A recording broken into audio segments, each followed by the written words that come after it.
Hey, good morning, everybody. I wasn't going to really have any audio going on over here. I really got this thing running just uh, sort of as a background stuff for Jose JG. If you guys know where his channel is, Jose JG Gonzalez. I've been over there talking with those guys a little bit, so I'm going to leave this thing on. Uh, this is the 316 stainless torsion wire, and I'm going to let it sit here for another few minutes, and then I think we'll move. It's not completely stable. It's still moving around a little bit. But I think in a few minutes I'm going to move these large weights around just to see how it reacts to it. Anyway, uh, that's pretty much what's going on. I won't be monitoring this chat very much, but yeah, send questions anyway. I'll catch up to it from time to time.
Okay, got the mic back on out here. I've been in the office monitoring this thing.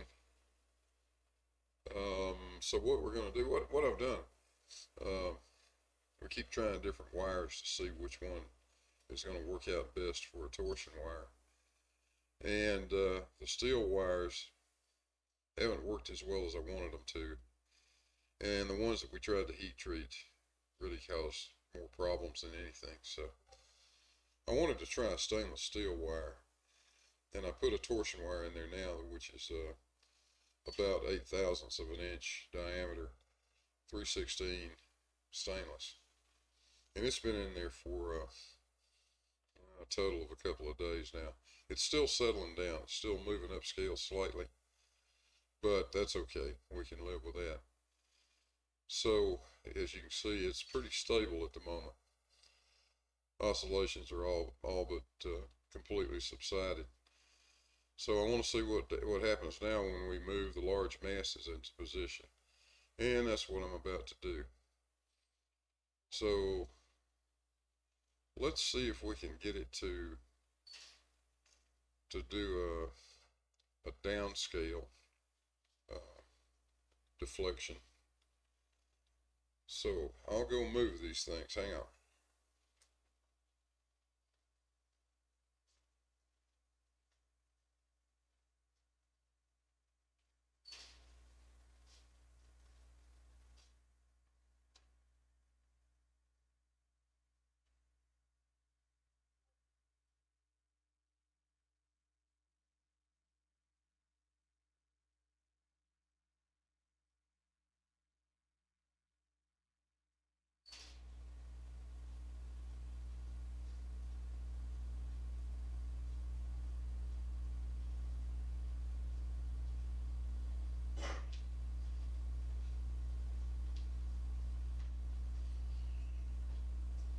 So there we go at 12:15.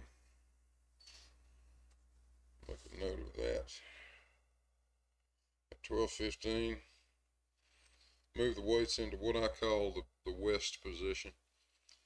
Um, as we look at this thing, we're basically facing due west. And so the ball that's on the right-hand side of the enclosure is to the north. And I use the position of that to identify what condition this thing is in. So we'll call this, this is west. And, oops, looks like we're covering up part of the clock. Let's see if I can move the camera slightly. There we go. So let me go back to YouTube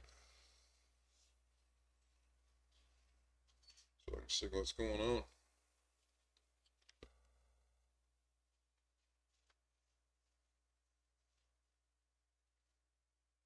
And there we go. We just need to wait for a while and see what's going to happen. The period of oscillation of this wire is 995 seconds or thereabouts, given some tests that I ran.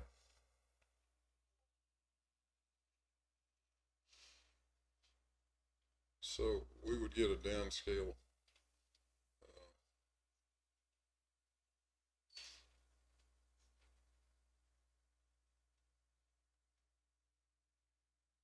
actually I moved it the wrong way. We're going to get an upscale deflection. No, we're not. No, wait. Yeah, it's going to go upscale, not downscale. That's okay.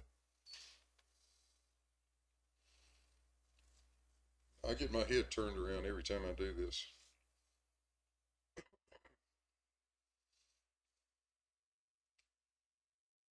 With the big balls in the position they're in, that's going to cause the torsion balance to rotate. If you look down on the top of it, it would be rotating clockwise. So that moves the laser upscale, not downscale.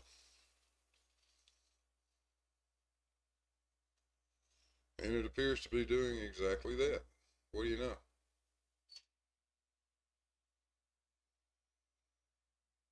So as you saw there, for a number of minutes, it was sitting at, I don't know, around 224 millimeters. You just sort of have to guess at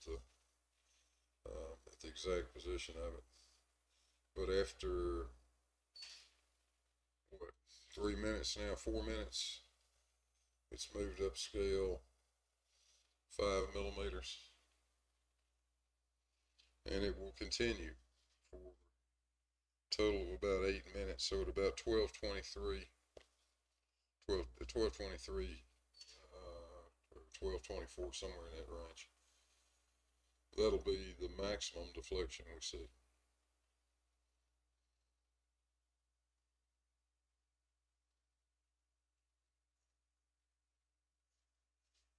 And looking at, let's see.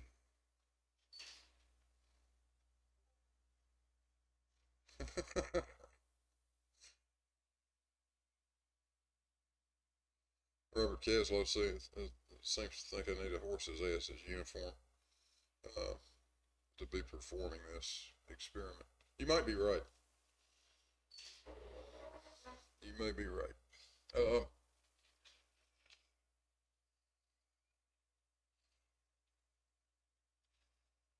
And then he asked, did Einstein actually say anything about the Cavendish experiment? I don't know. He may have at some point. Who knows? Hello, Rob Barton.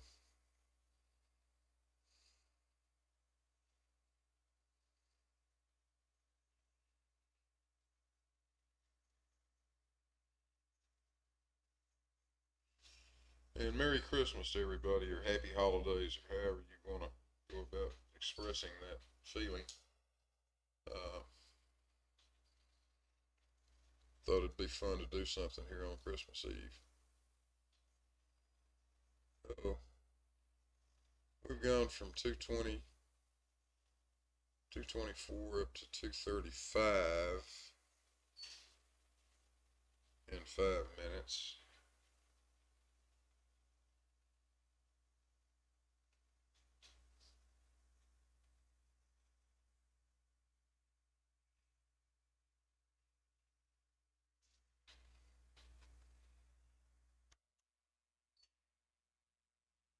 $239 actually is what it's showing right now.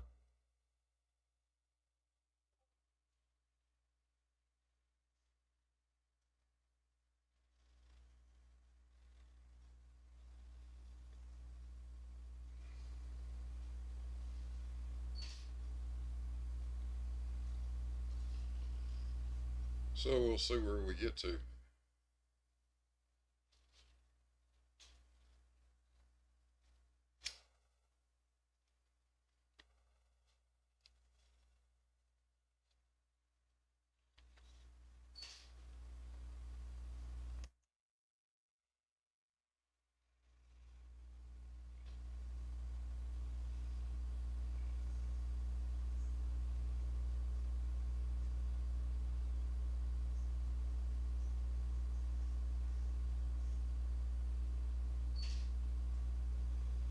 And no, Peyton, that's a shill. I will not wear a duck suit. I refuse to wear a duck suit. I might wear a horse's suit, but not a duck suit. No.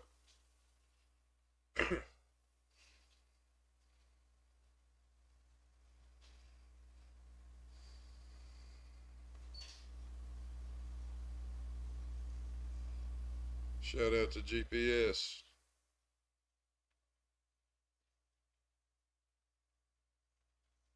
You bet, buddy. Merry Christmas, Happy Holidays. General E. Shady for Australian, $2. Man, thanks so much. I really appreciate it.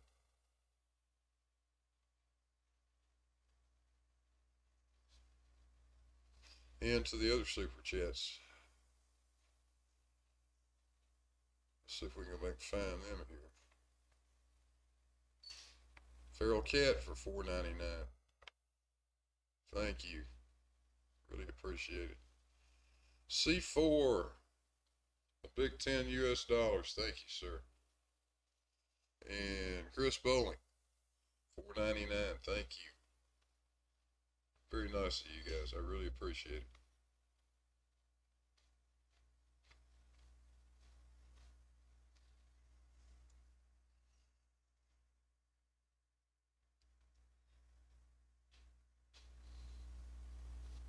Okay, let's see where this thing is. We're at 243. 1243. 243.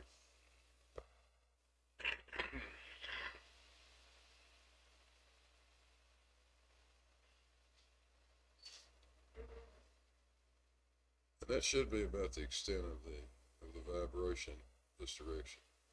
This time.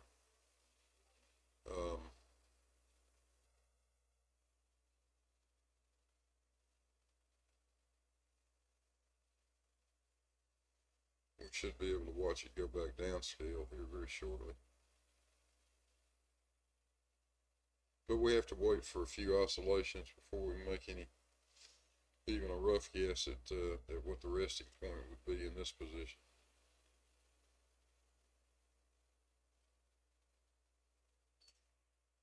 So, I'll be monitoring the chat. I'm going to turn the mic back off. If you guys have questions or comments, stick them in the chat and I'll try to address them.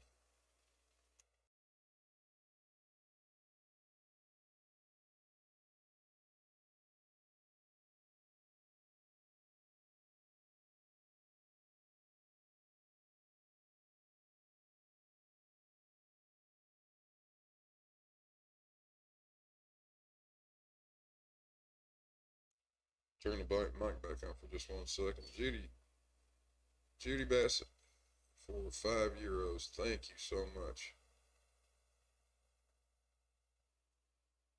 And General Shady for another $5 Australian. Wow. Thank you. Thank you. You guys are fantastic. All right, I'll be back in a few minutes. I'll go see what's happening over on Jose's channel. But I'll have an eye on the chat here.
Alright, I'm back. Got a cup of coffee. That's going to help a little bit.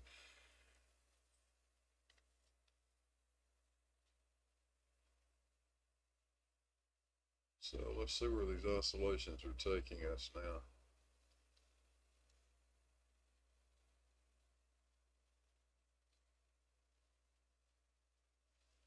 Let's see, 995 seconds is what I measured in a time lapse.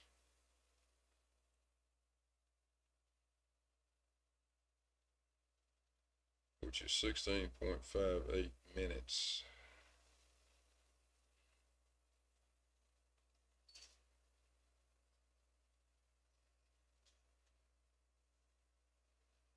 So we'll call it 16.6 just for fun.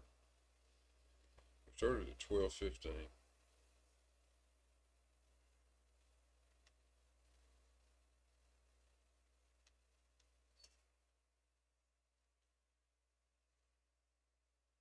So 12:31 should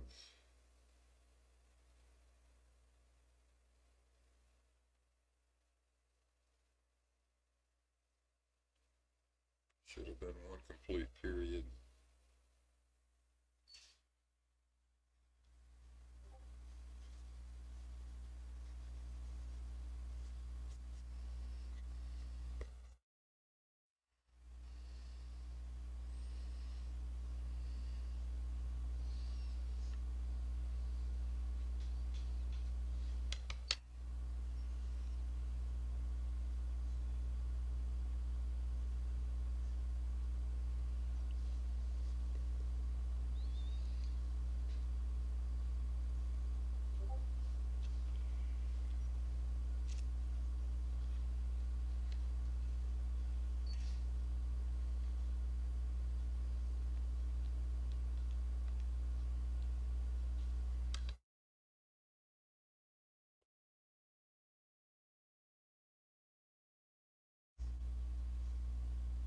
So somewhere around 12:40 on the clock there, somewhere in that neighborhood, we'll see the peak, the maximum deflection in this direction. We're at about 12:40. Let's see, about 242 and a half.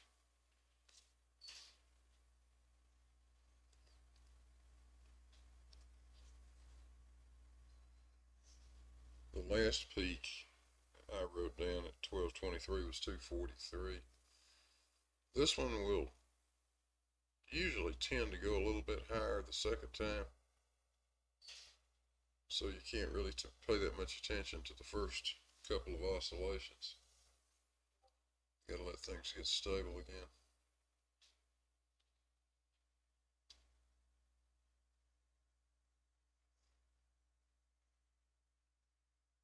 It's back at around 12:43. I'm not sure though what that's what the stainless wire has done.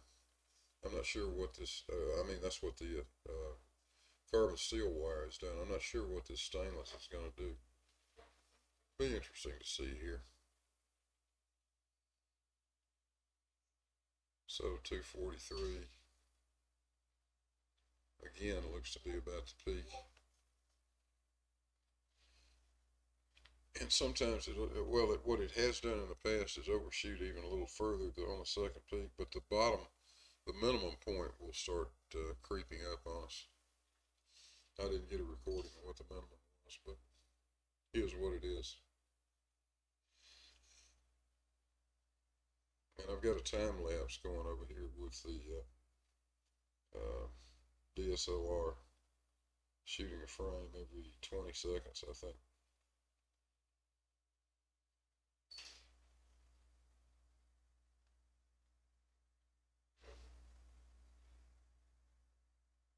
And there's a really cool piece of software out there called Tracker. And you can take video or a time lapse like the DSLR produces. stick it in tracker and identify an object that's moving, and that thing will track it for you and produce a graph, and you can do all kinds of analytics on it.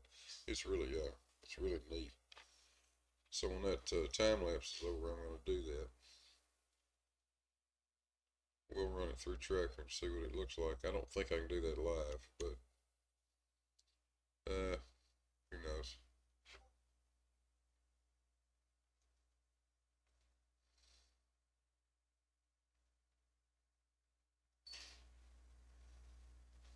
We might give it a try.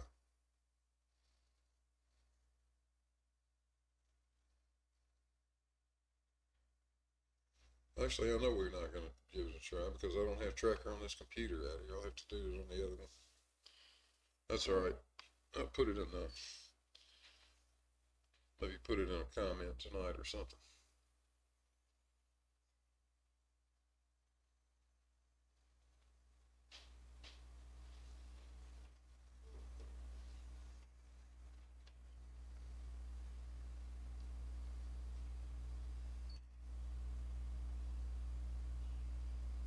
And shout out to General Lee Shady, new member. Thank you, sir.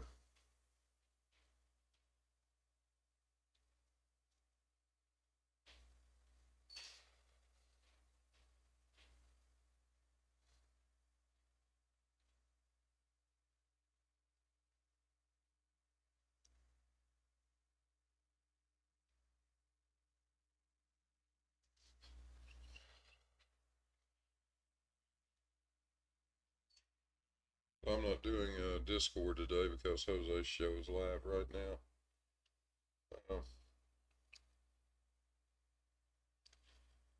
And actually, on the other computer, I'm in Jose's Discord.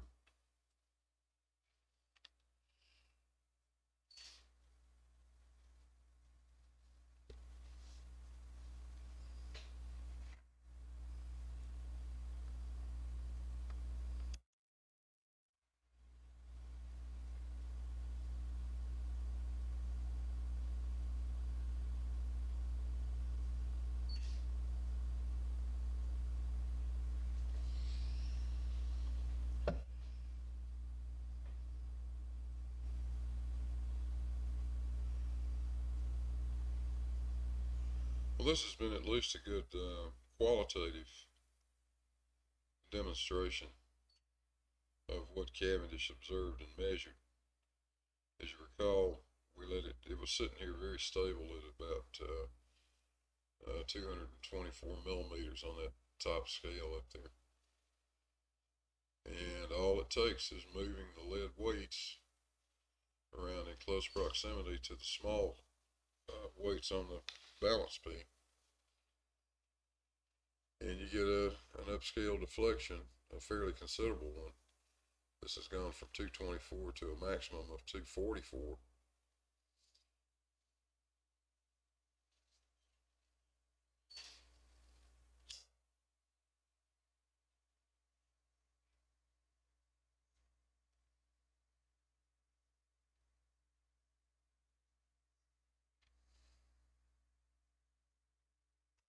So all those fine folks out there that keep telling us gravity isn't a thing, well, need to figure out how to explain this.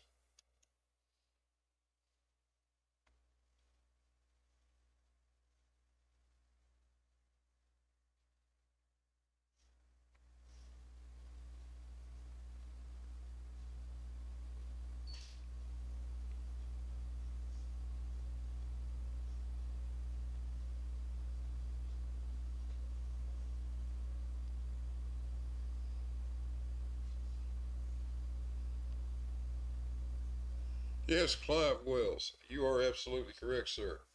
It is almost like the large balls are attracting the small balls. I wonder why that is.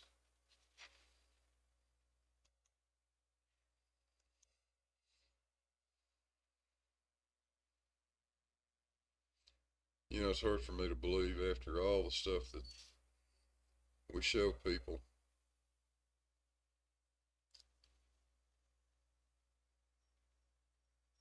And you see experiments like this that have been done so well by others, by many others. Shout out to BM Furball and all the people who've actually tried to do it correctly. There's no question. It astounds me that anyone could look at this and deny the fact that there is an attractive force between those masses. Sorry, there just is.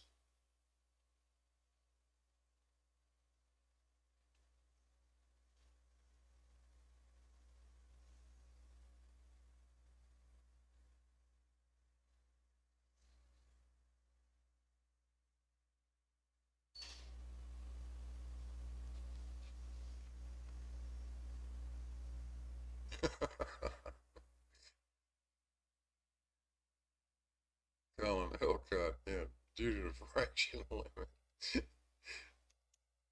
I'll tell you what, that makes about as much sense as anything they say. And yes, Robert Mentor, there will be a.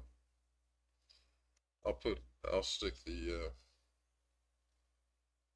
link at least to the time compressed video of this thing.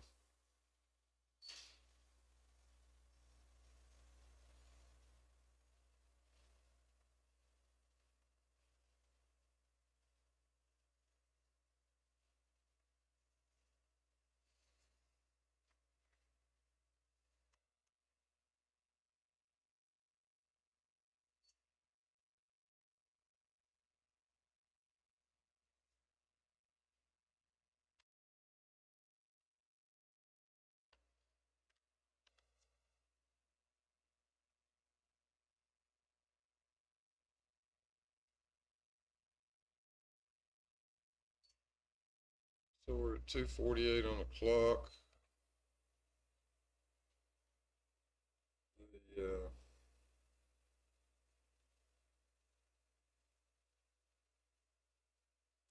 laser showing about 234 millimeters on the scale.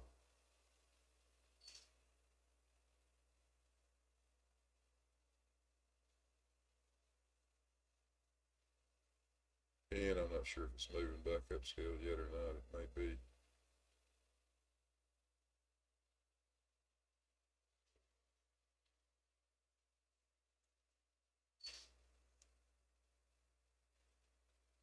Yeah, it looks like it's already moving up back upscale.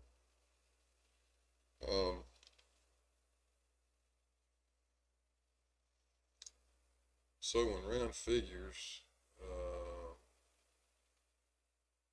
244 to 234 average would be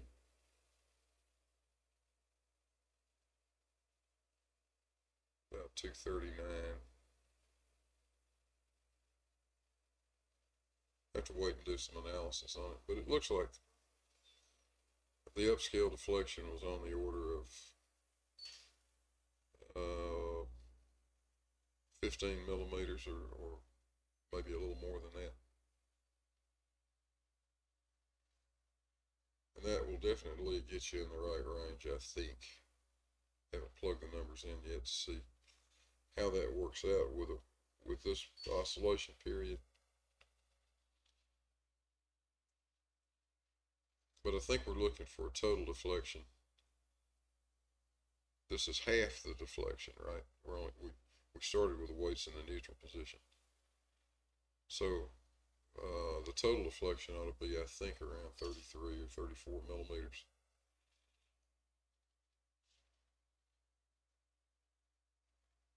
And this is coming close to half that value.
Shout out to Sean Hawkins. How you doing, Sean?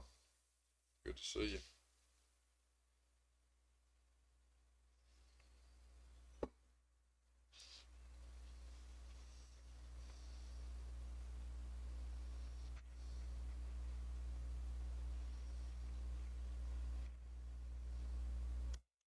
What's this crazy thing doing? Okay, back up to 240.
Afternoon, folks. If you're just joining, thanks for being here.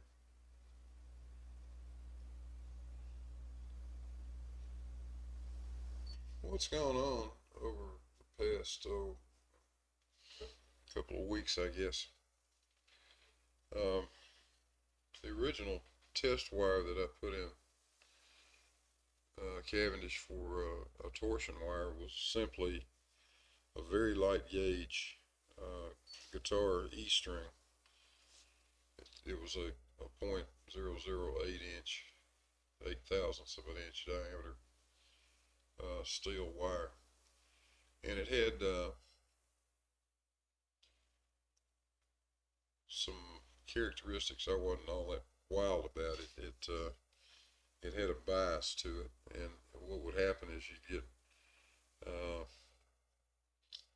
about double the amount of deflection one direction is what you got the opposite direction, and that's not too settling. I don't like that. So I started experimenting with different types of different wires to see what we could come up with that might eliminate that problem.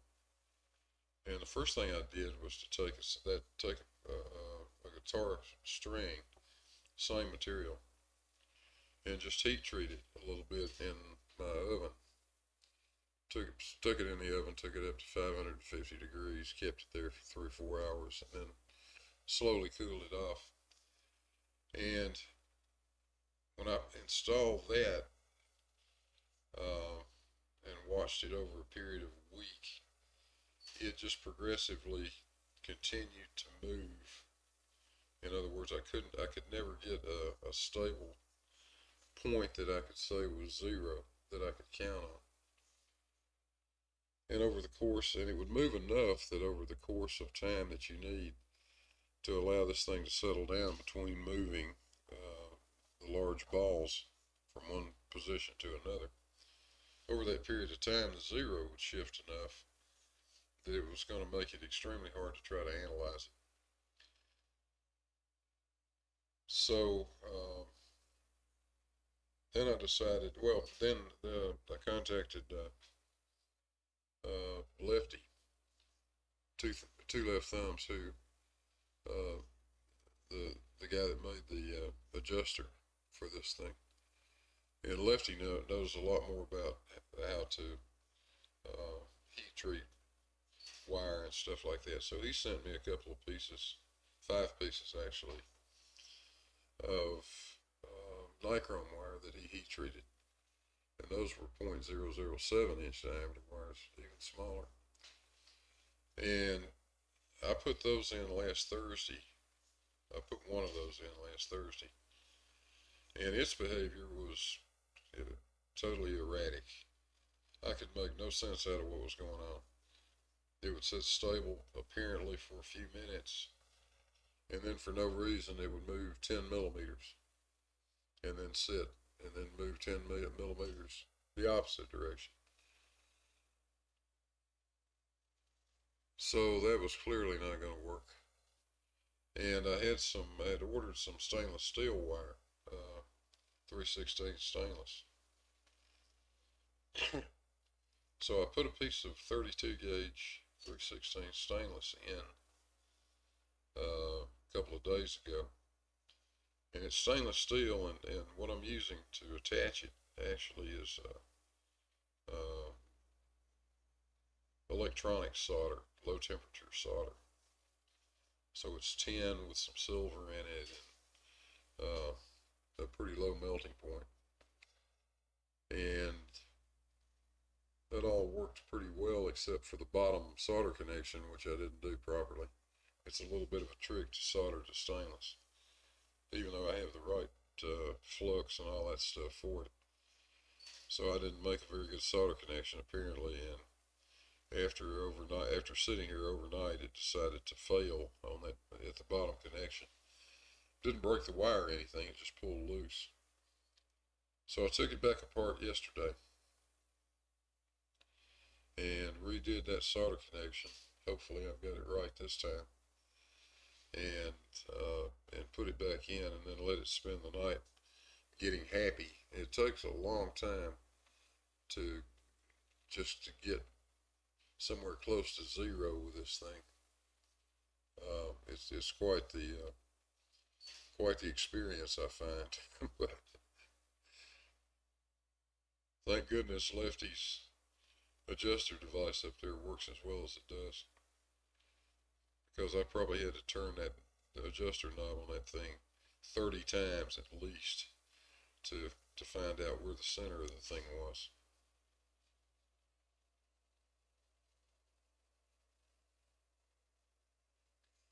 So anyway, that's kind of the story of where we're at, and it had stabilized enough this morning that I thought it might be interesting just to let everybody have a look at the first attempt at moving the large masses and seeing the reaction of the torsion balance.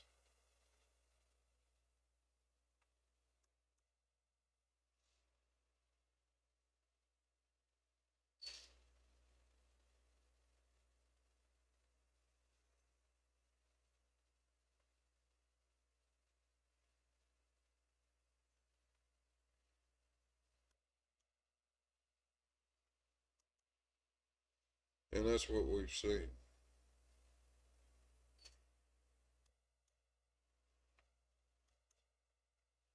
There's an unmistakable, undeniable attraction between these 50-pound lead balls out here on the outside and those little pound-and-a-half lead balls on the inside.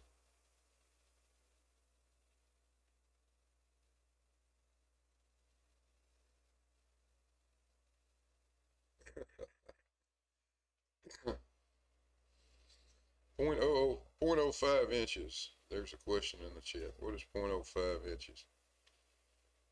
In the real world, that is 1.27 millimeters.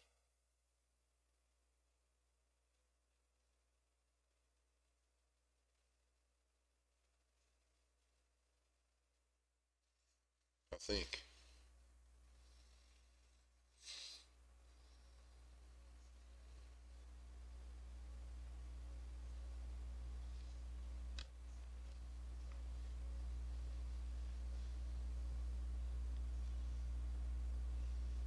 Yeah, just a bit over 1 1/4 millimeters. And um,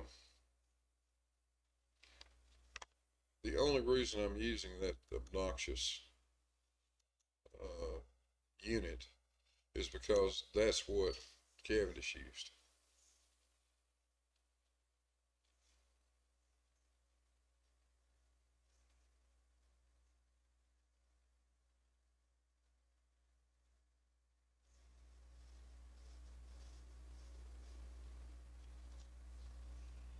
Why Cavendish decided on a 20th of an inch, I have no idea.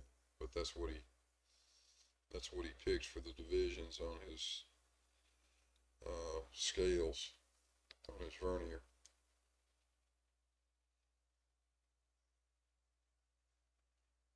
It's not very much. Looks big on the screen, but that camera sitting up close. That's sort of the sort of view that I think Cavendish probably would have had. He was looking through. Remember, he was looking through the side wall of an enclosure using a telescope.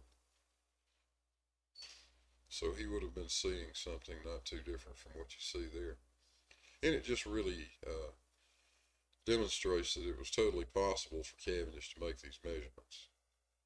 Actually, quite easily, because with a vernier scale on the top, you can easily read this thing to 0.005 inches, to a tenth of a millimeter.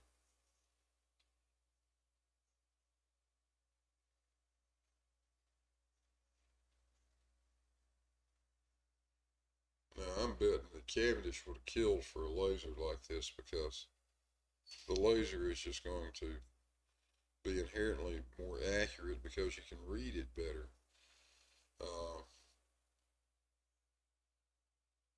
the distance from the small ball attachment point in the enclosure to the point of rotation is 24 inches.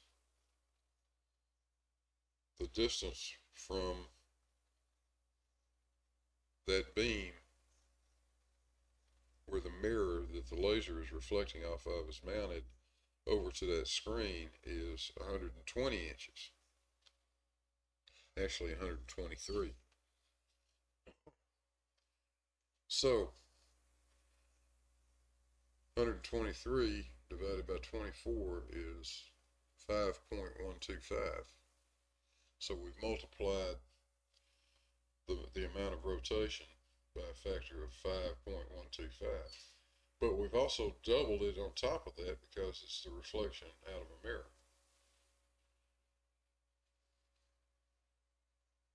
So every time this little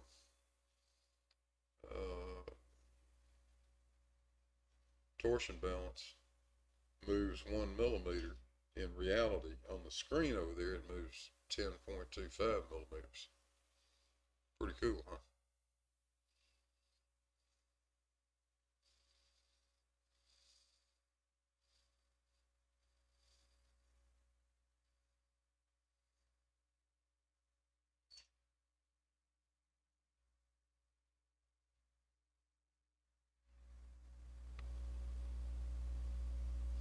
"32 people watching. Outstanding. Thanks for tuning in. You guys really don't have anything to do on Christmas Eve now, do you?" Which actually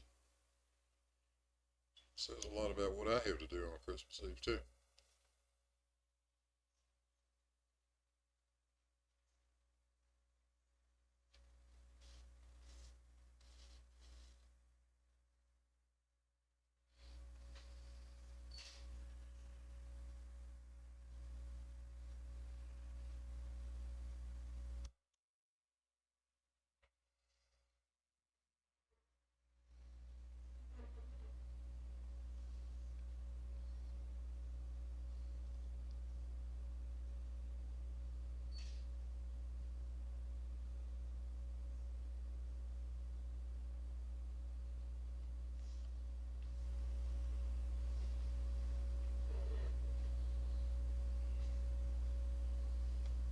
All right, sit tight. I'll be back in a minute.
Okay, should be back live again. Yeah, it looks like it's working. And another shout out to General Lee Shady, Australian $2. Broken torch, still brighter than any flurf. Yes, sir. I can confirm that.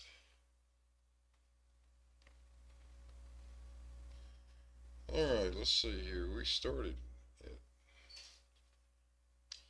12:15. I said the oscillation period is 16 point. Well, let me do that number again. Let's see. 995 seconds divided by 60.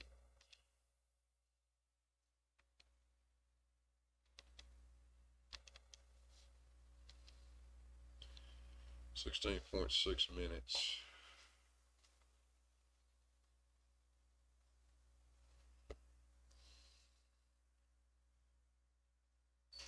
So 4 complete oscillations would have been about 66 minutes, about an hour and 6 minutes. So 121 thereabouts would be 4 total, 4 complete oscillations. I'd rather do 5.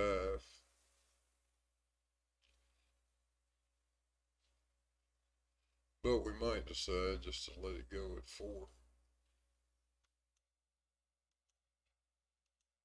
And if we did, at about 121, we could move these balls to the other position and see what happens.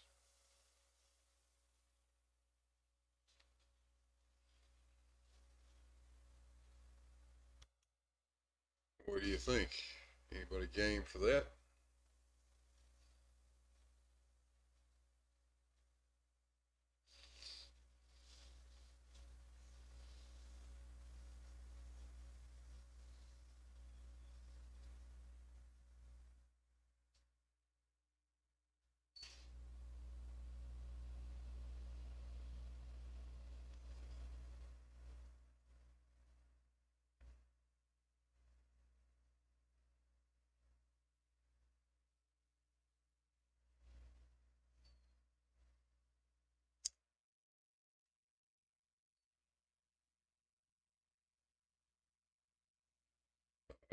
Everybody's game.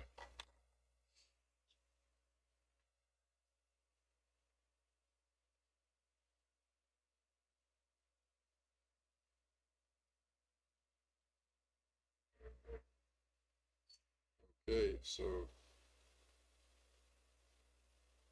got a few people saying let's go for it, and I'm all about it.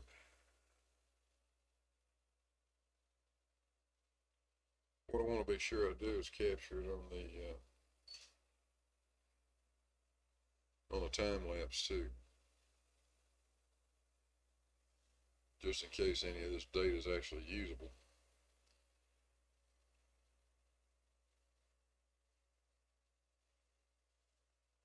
And I think that'll give us enough time.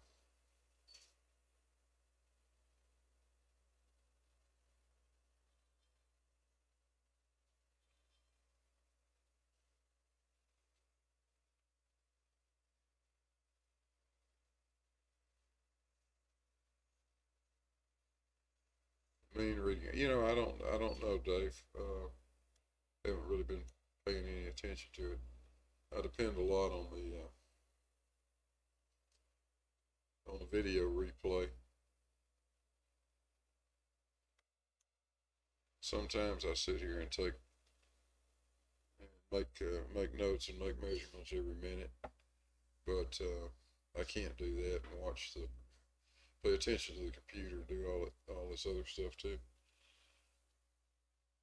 And sometimes you're better off just leaving it alone, walk away from it, get out of the area, let it do what it does. The video's there, you can go back and review it later.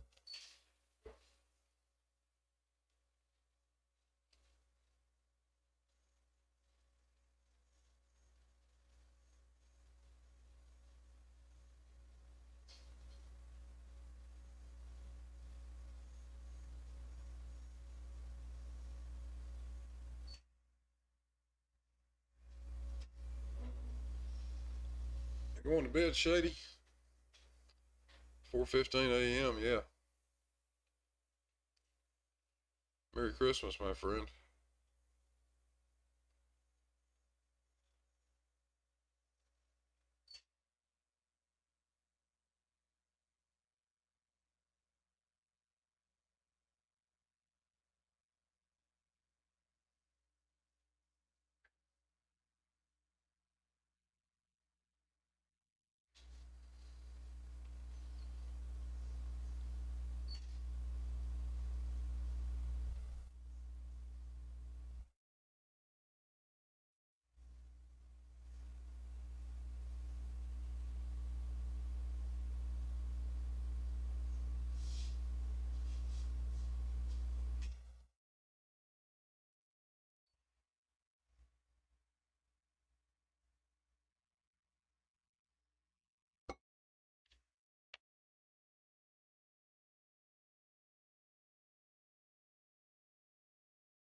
'33 viewers. Wow. Hey, thanks for showing up on a Christmas Eve, guys. I appreciate it.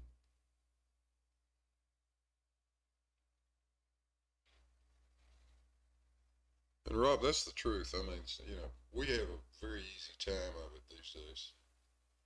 I mean, this device is a pretty faithful replication of the Cavendish equipment, up to the point that I cut a hole in the front of the cabinet, put a window in it, and shine the laser off of a mirror. Henry Cavendish didn't have a laser. Henry Cavendish didn't have electric lights. Cavendish had lanterns that were illuminating these scales, not a nice LED light like I've got illuminating this one. And he wasn't looking at it with a webcam, he was looking at it through a damn telescope. So think about all of that, and the fact that he got so close to the value of, equivalently to the value of G that we use to this day. Of course, he wasn't measuring G, he was measuring density of the Earth, but he had all the information necessary to write down a value for G if he had wanted to.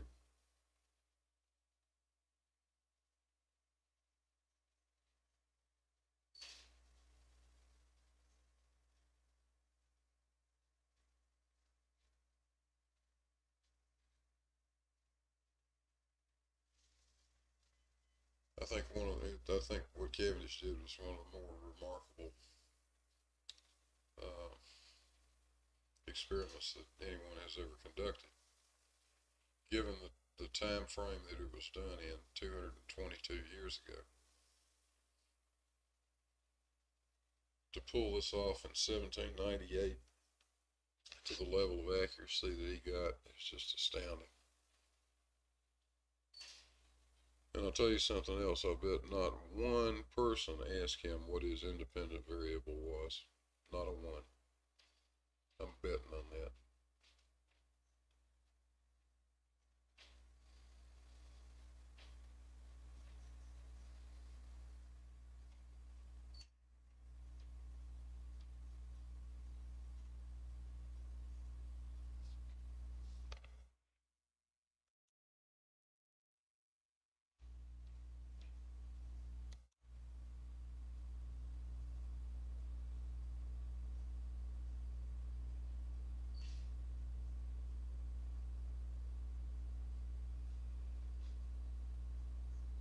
Hey, Shady, don't be shooting at the reindeer.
Alright, so it's 120.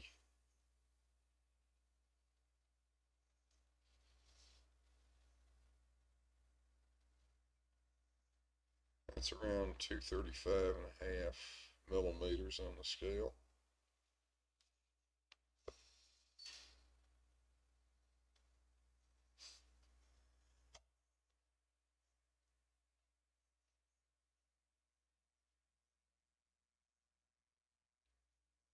Alright, let's move the big balls to the opposite position.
There we go.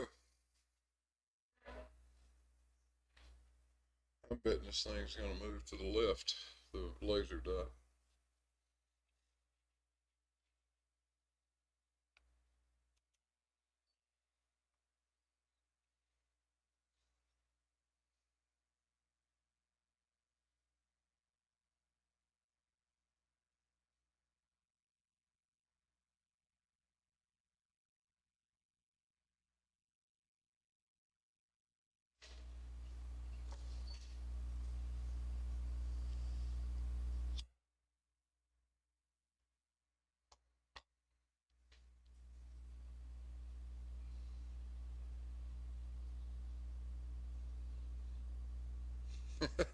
Yeah, yeah, here you go. That was a that was a drill I left. Well, I don't have all the screws. You can't really see them. I don't think on the screen. Let me look.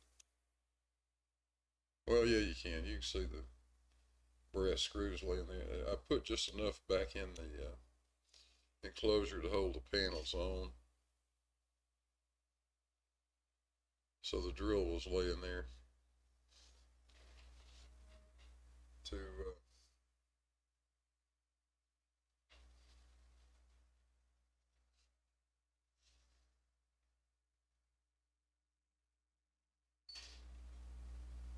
finish doing that, but I haven't finished it yet.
Uh-oh. Looks like that pesky laser has moved way to the left. Wonder what happened.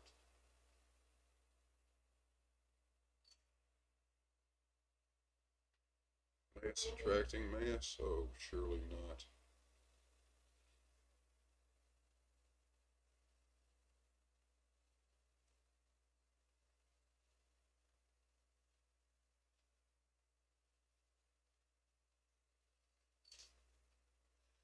Need to raise that laser up just ever so slightly to get it up off the scale.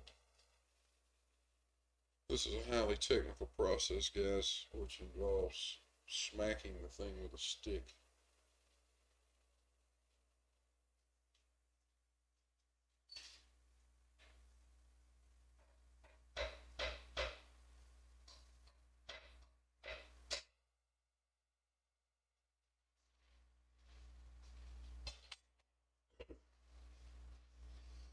Yeah, that might have been a little too much. Smack the other side with the stick.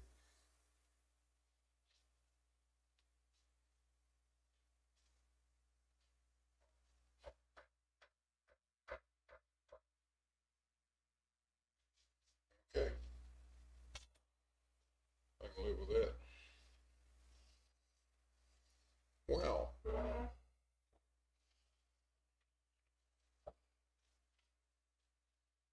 240 millimeters down to 190 and still dropping.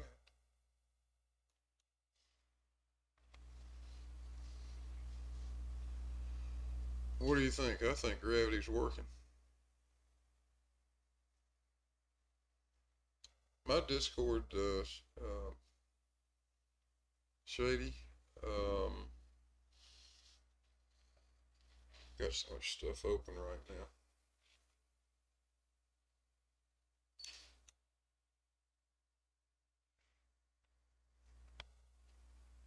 Let me see if I can get a link for it.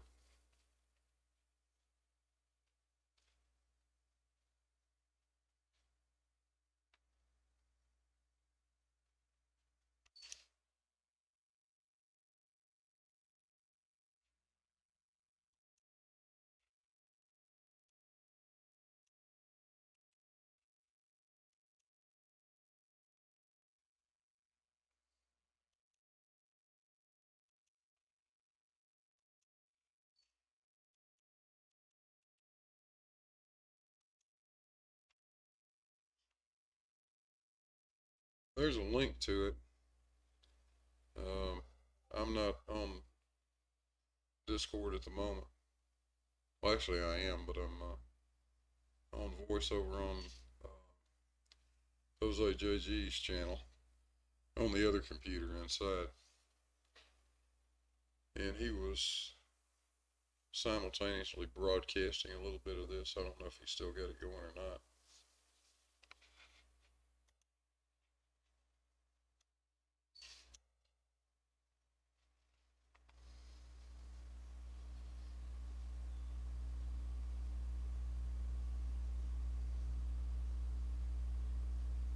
CJ01, absolutely. A live, real demonstration of gravity. Live on the screen. You betcha.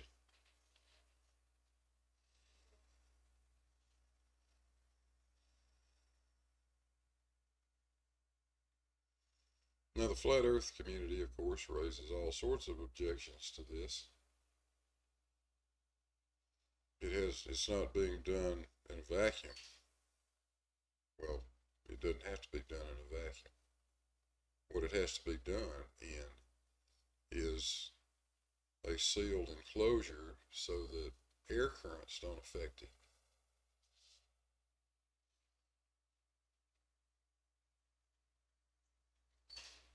How do you know it's not magnetism? Well, because lead is diamagnetic. And magnetism would cause the thing to do the opposite of what it's doing.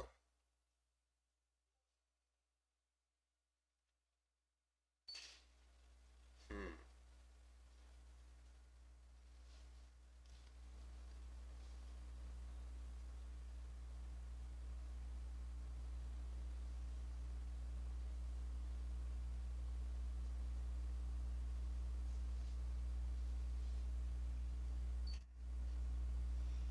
Yes, Rob, to our friend Sleeping Warrior.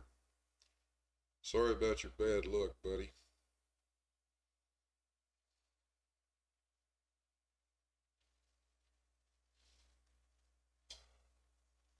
Gravity is a force after all.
Yeah, I'll be back in a second.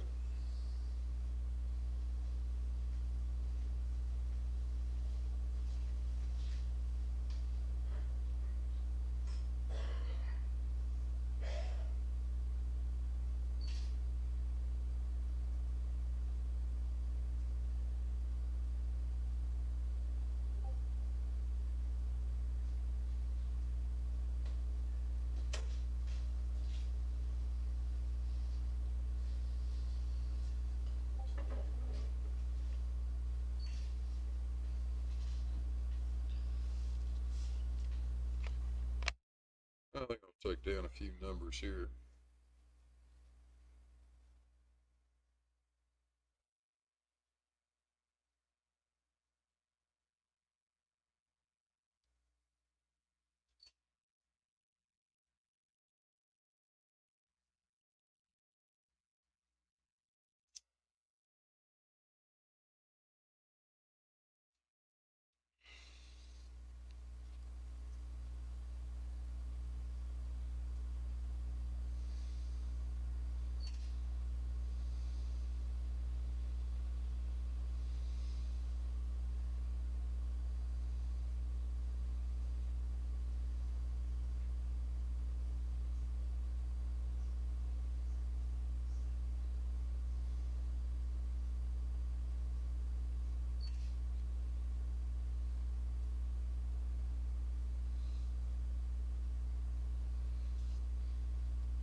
So let's see, using that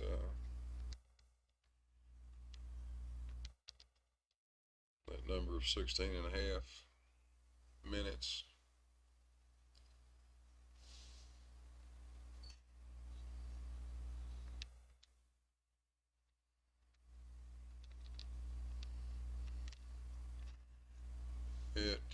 At 137, we ought to be at about one of the upscale peak.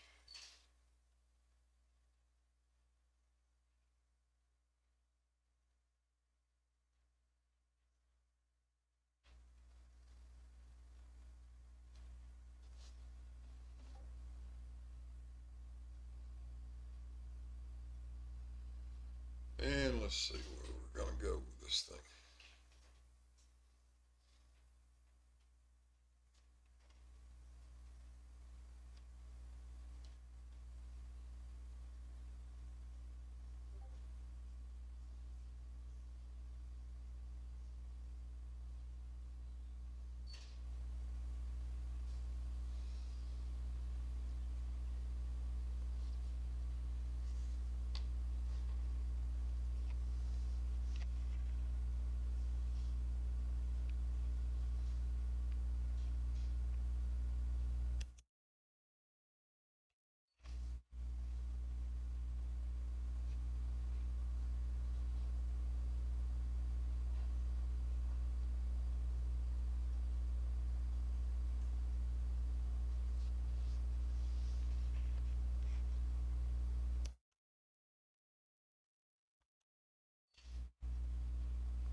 Hello to Stevie B in the chat.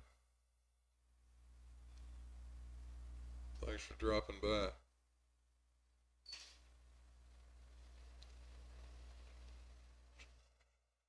Gently, why are you not a moderator? Don't know. Gotta fix that. There you go.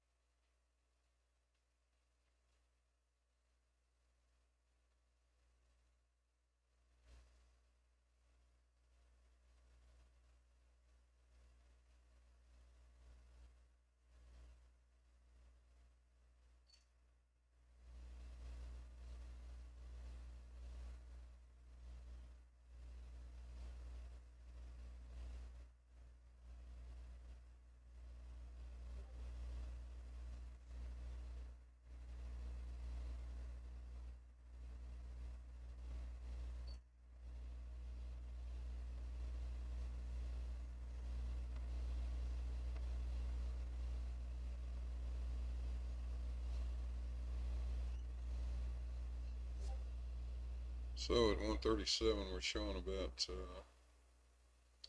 238 millimeters on the scale, maybe 238 and a half. Yeah, 238.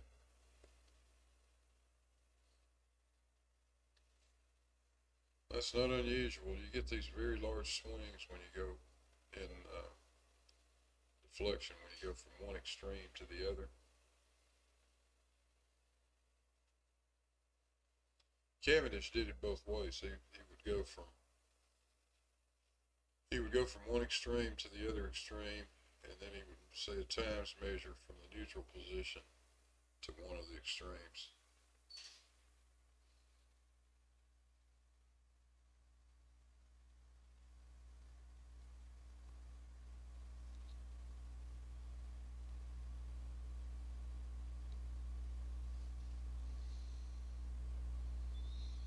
Yeah, it's clearly starting to move back down scale again.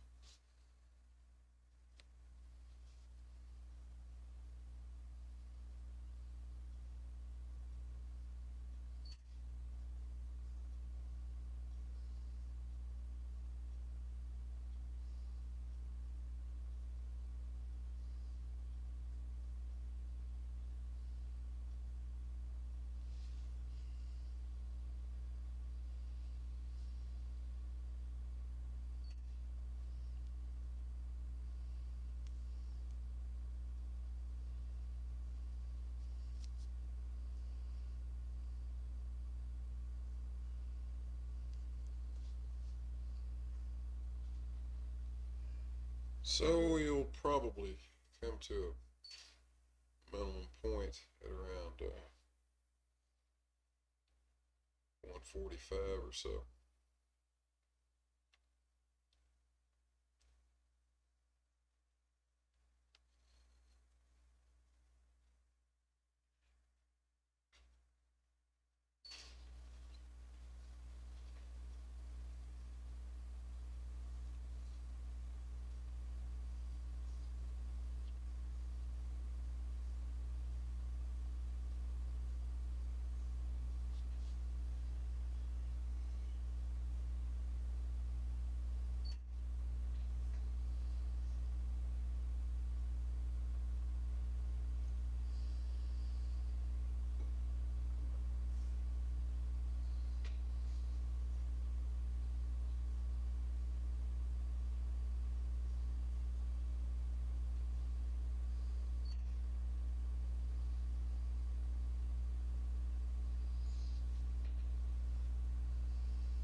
And when you have this much deflection, the thing swinging from 238 down to 190, close to 50 millimeters of oscillation deflection. It takes quite a while for that to stabilize. I don't know what it's going to go down to. I wasn't watching the first time.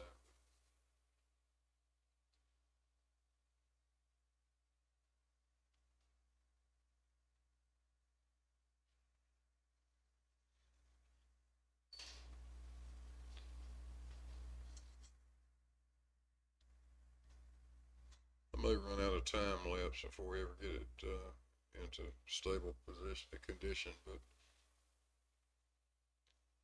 I actually am recording this, and of course it'll be recorded on YouTube as well.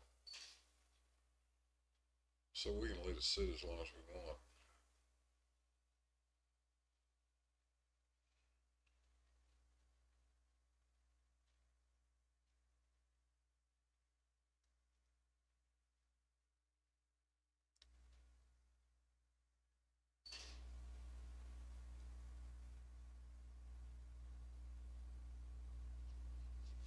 This thing seems to be behaving pretty well. I think I'm initially encouraged.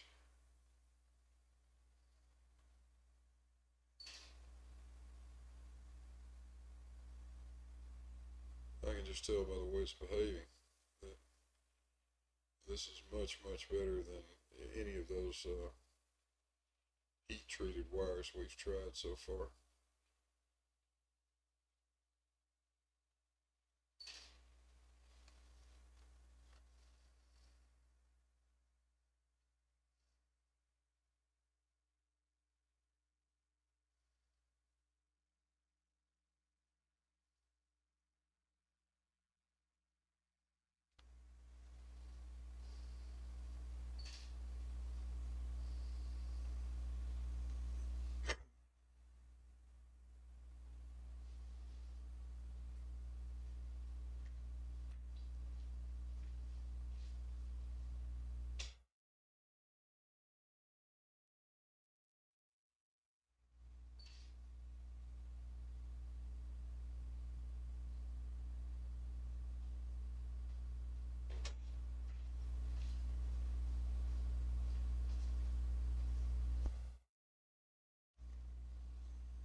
Let's see, we're down to 188.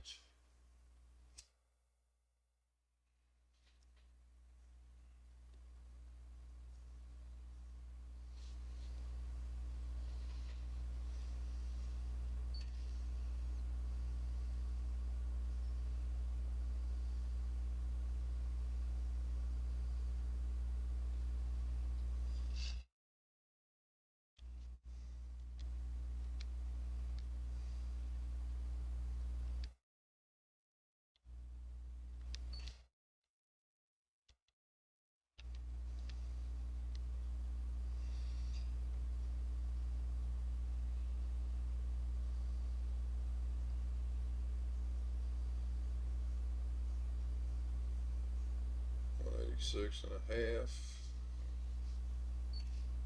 Just gonna try to find the bottom end of it. 180.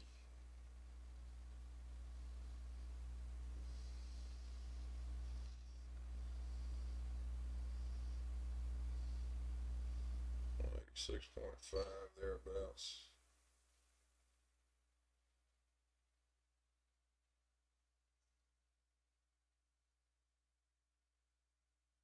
Yeah, that's close enough for just a round number. 186.5. So if we use those numbers, the 238 we had at the top end and 186.5 at the bottom, what's that? Really shouldn't average these because these first couple of oscillations aren't aren't really stable enough to do that. But let's see what we get. 238 plus 186.5. About 212. So 212.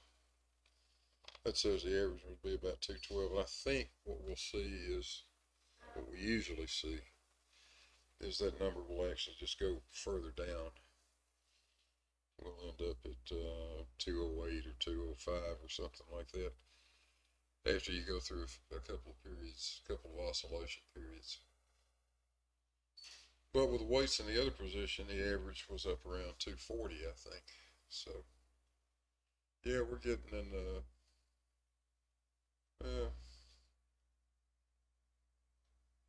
30 something, low 30 millimeter total deflection.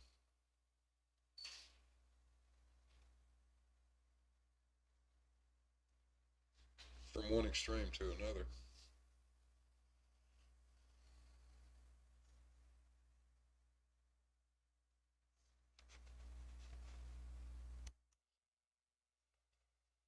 And that's going to certainly be in the range.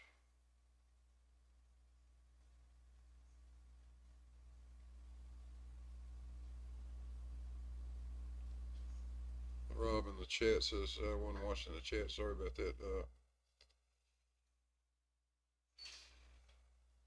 So it went down to 178 the first time, huh?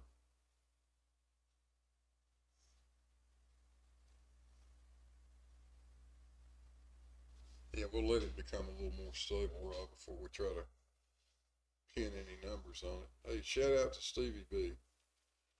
10 pounds. Thank you so much. I really appreciate it.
Walter Bislin, thank you very much, sir, for that very fine super chat. I appreciate it. And a Merry Christmas to you, too.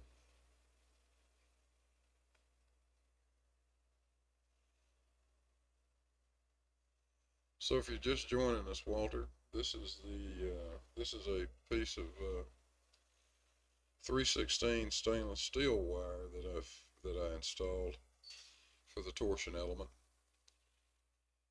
It's 0.008 inch diameter, well 32 US gauge, which equates to almost 0.008 inch diameter. And I've just had it in the installed in the experiment for a day or two now, so it's still sort of settling down. But I thought it was worthwhile being Christmas Eve and not a whole heck of a lot else to do. Maybe run in a little bit of Cavendish just to see what would happen. And it's behaving pretty well, I think. So maybe we're about to get over some of the wire issues here, Walter. We'll see.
let's see, we're coming back up to around 237.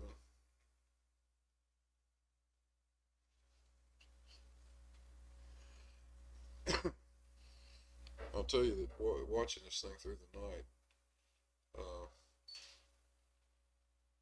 238,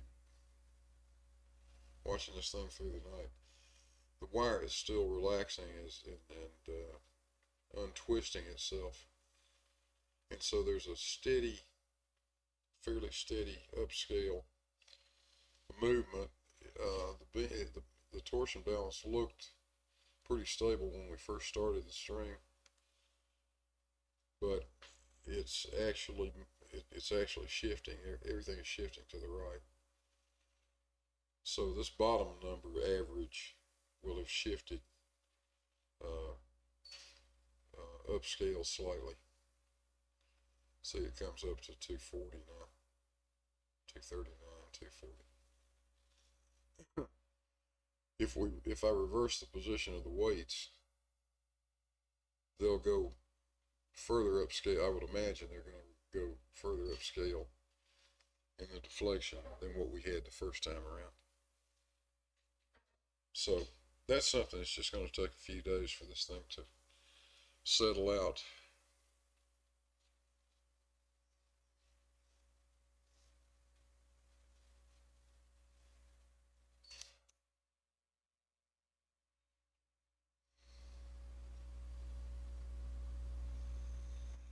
Walter, the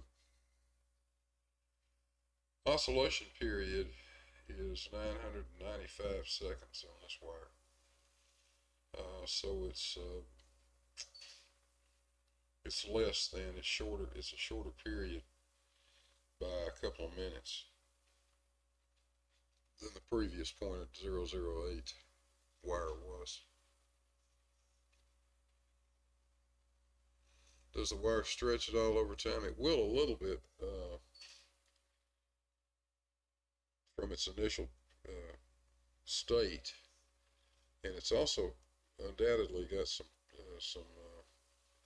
twist in it, which will slowly go away. That's in response to what fact he was asking.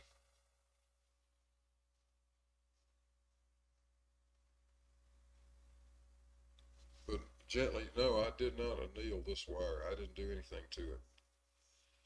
The two annealed wires that I've tested were just very erratic behaving for whatever reason. I don't understand that, but the one that I annealed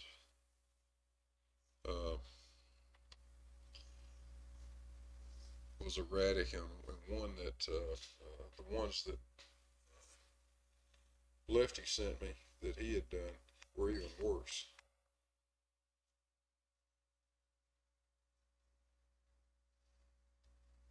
Be nice to find some wire with no twist in it, but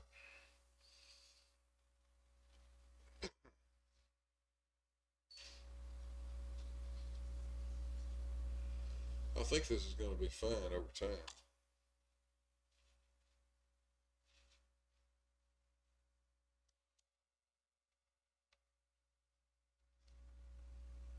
Just need to leave it alone and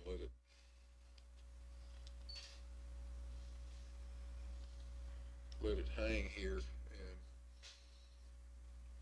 stabilize.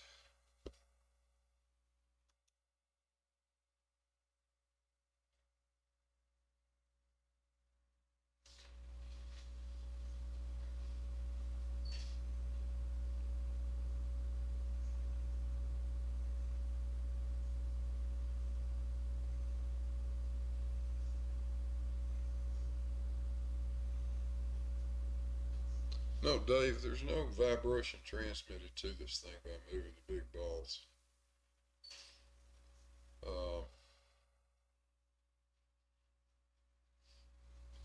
I tested that with, well, actually with the accelerometer on my phone. I set that thing up and laid the phone down on the cabinet on the enclosure, and move the balls back and forth, and you can't see any vibration at all coming through. So I'm quite happy with the isolation scheme. That part's worked out quite well.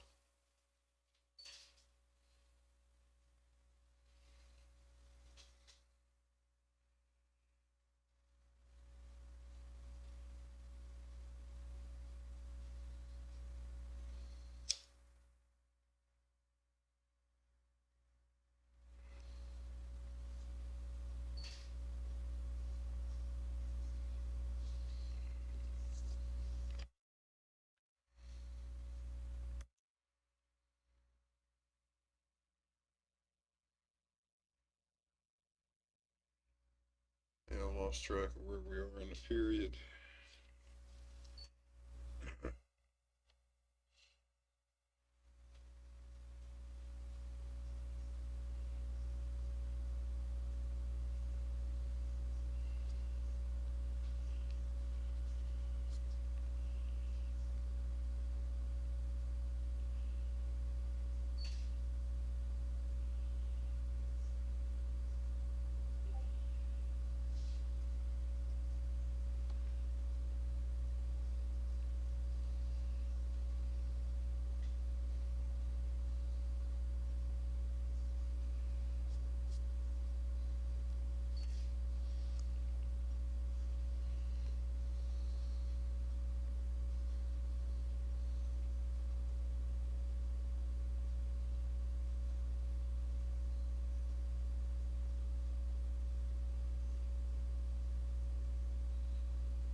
David Lee in the chat.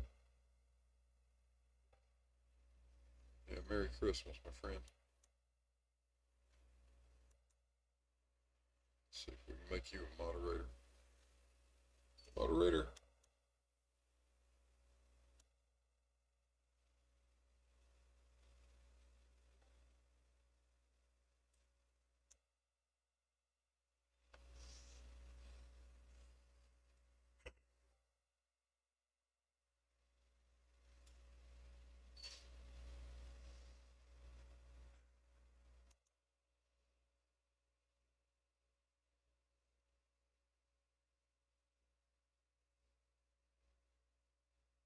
Let's see, 191 and a half, thereabouts.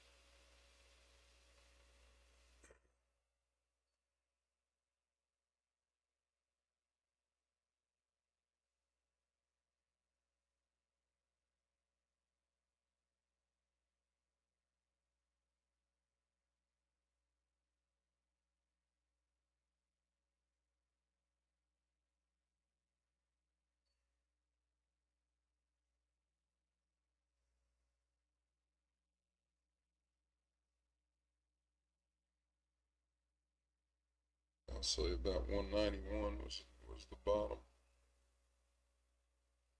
at 201.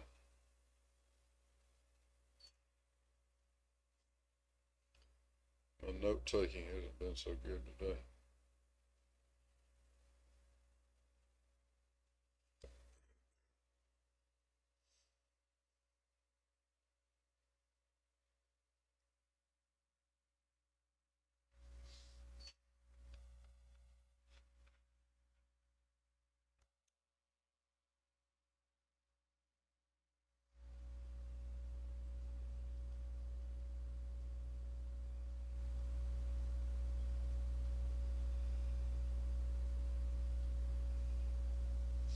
Yeah, real signals in the chat. Yeah, I think it is behaving considerably better than the most recent stuff we've been trying. Seems to be, anyway.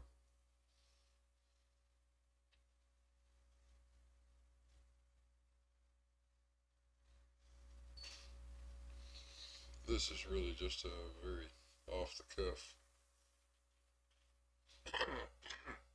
excuse me, just an off the cuff trial of this thing.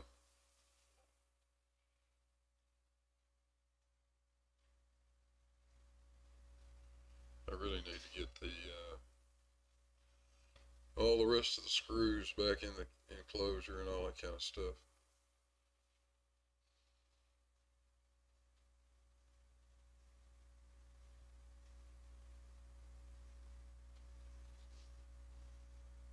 But what the heck, it's Christmas Eve. I thought, why not? Let's just do a little bit of a live demonstration. First time trial of this particular wire.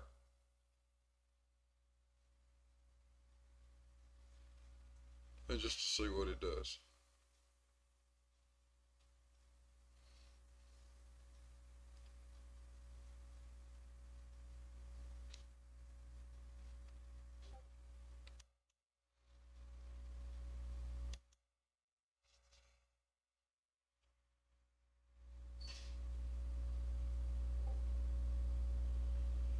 So whether we get the whether we get the correct value for G or not is one issue, but which is certainly the objective. But I don't know how anybody can watch what you've just seen for the last 2 hours and 10 minutes and say mass doesn't attract mass.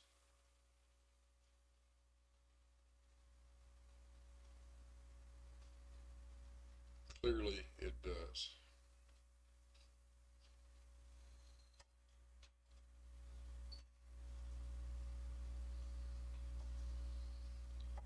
And in Newtonian physics,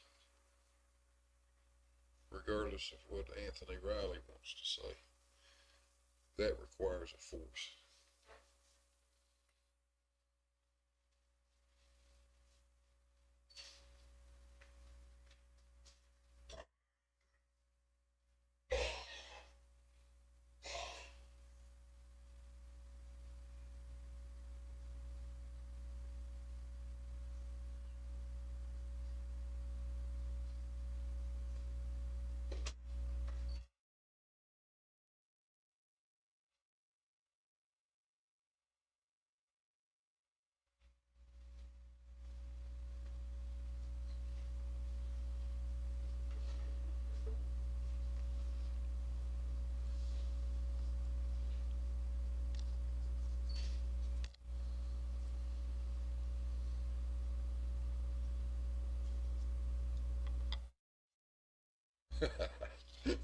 Oakley's downward bias, yeah.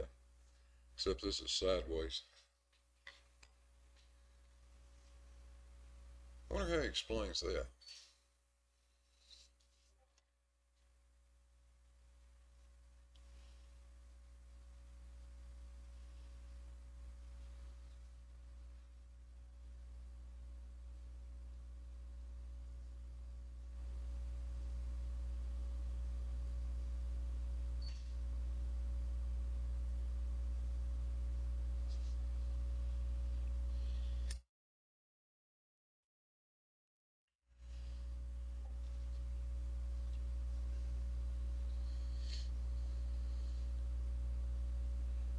For some reason, my lead balls don't seem to understand relative density disequilibrium. Maybe I should have a talk with them.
Okay, we're back to 237.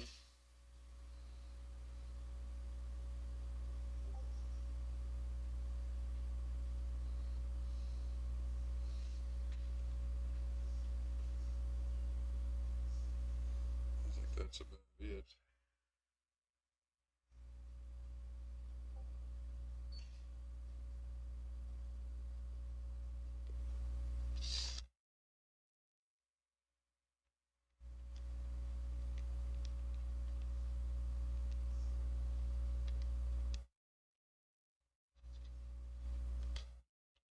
That says the center point's around 213. Over this last period, 213.5.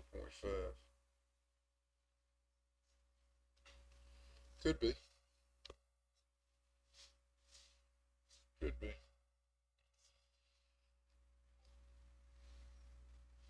I'll let it run a little bit. It needs to run through 4 or 5 complete cycles, complete oscillations. Uh, but this is more just a demonstration, not an actual, not what I would actually call a test. So what we could do is move it now back to the other extreme position. Let this thing find its minimum. And then I think we'll do that. We'll move it to the opposite position and see where it goes upscale.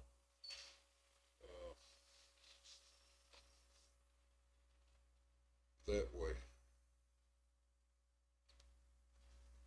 Might be fun to do.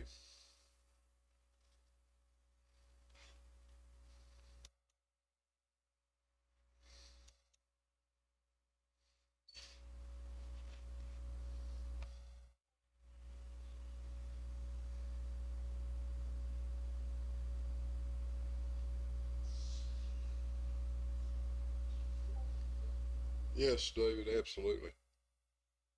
Um, if you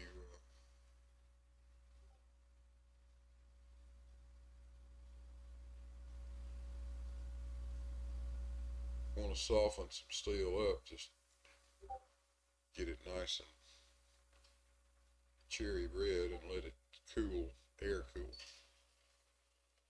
down slowly. That definitely will take the temper out of it.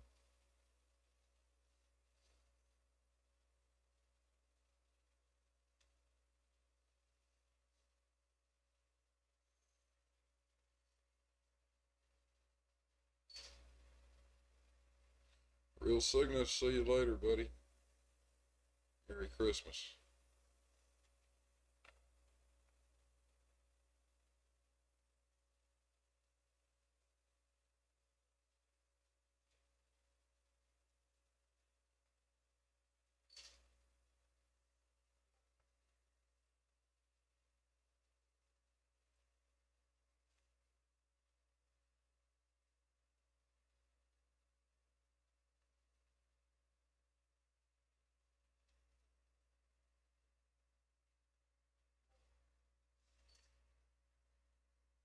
And to the 37 of you watching, 38 now. Thank you for showing up. Thanks so much.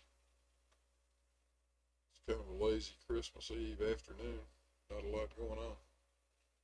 Or it's really late at night where you are in parts of the world.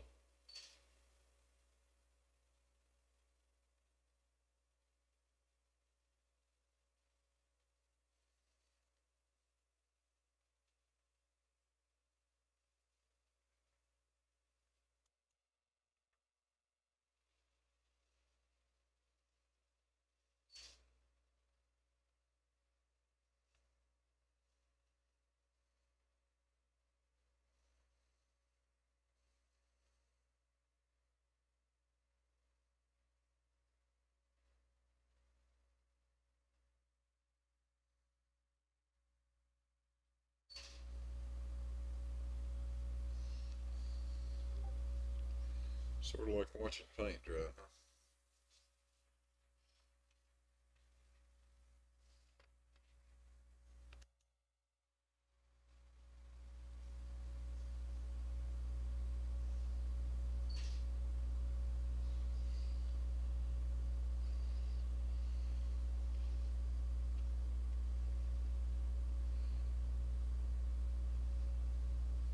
2113 there, Judy.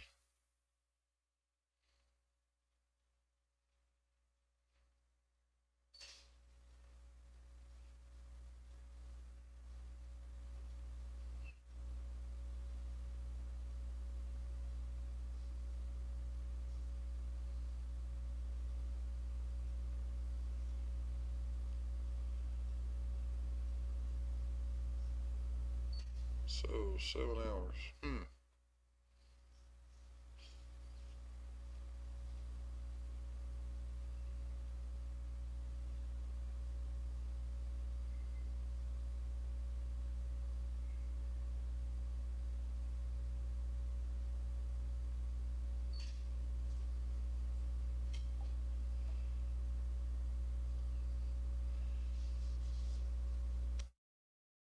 David Lee says it'd be awesome showing it to the young engineering students. Yeah, maybe by the time this is over with, there'll be an edited video that summarizes all the stuff that you can show to them, Dave. That's certainly one of the objectives.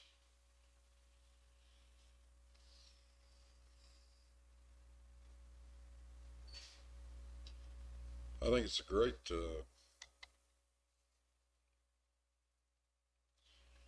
great experiment to illustrate what you really have to do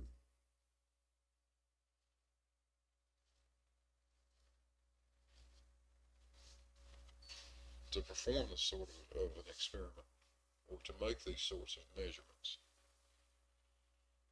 And these are the real things that those young engineering students are going to go through later on in their professional life. It's the same stuff it's exactly the sort of stuff I went through when I worked in research and development years ago.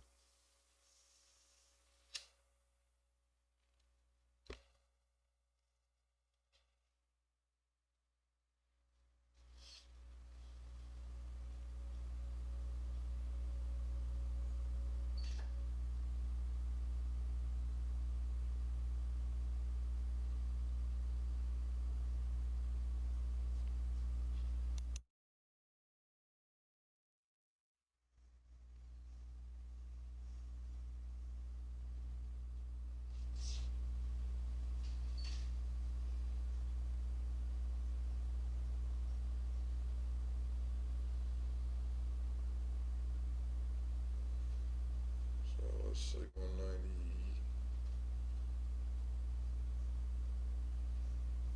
maybe 193 and a half, 194.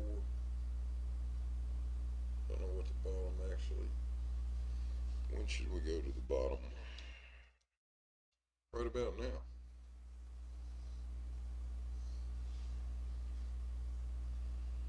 Yeah, around 194. That was about it. 217.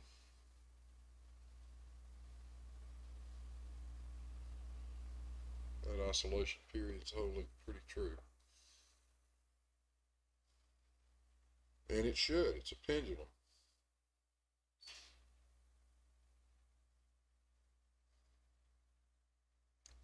Okay, enough of that nonsense. Let's have some fun and move the weights back the other direction. While I still got shots left on the time lapse.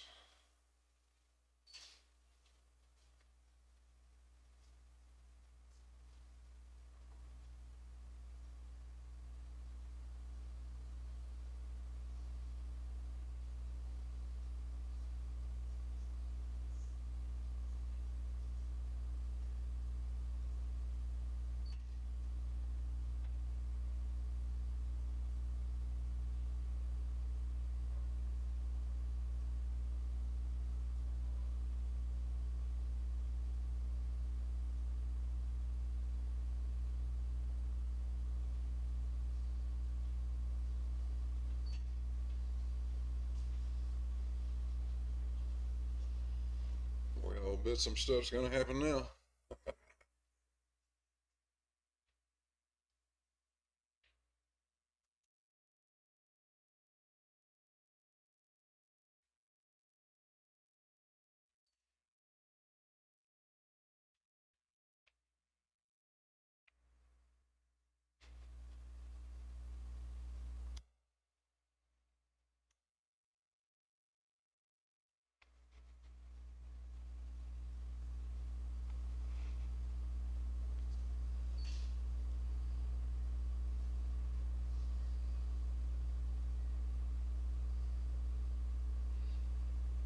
Yeah, right, David. You're absolutely right, David.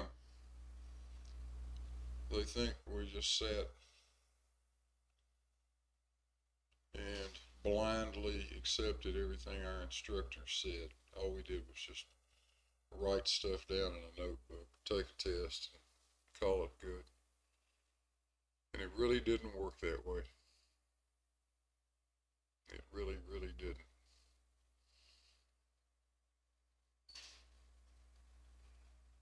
Hey, shout out to Feral Cat, a big $14.99 super chat. Thank you, sir. Thank you so much. That is outstanding.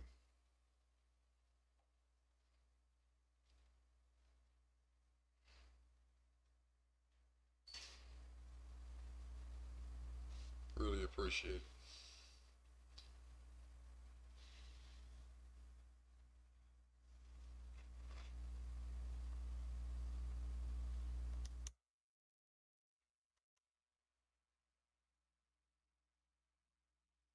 Yeah, Feral Cat, we're gonna make you a moderator too. Got you fixed up now.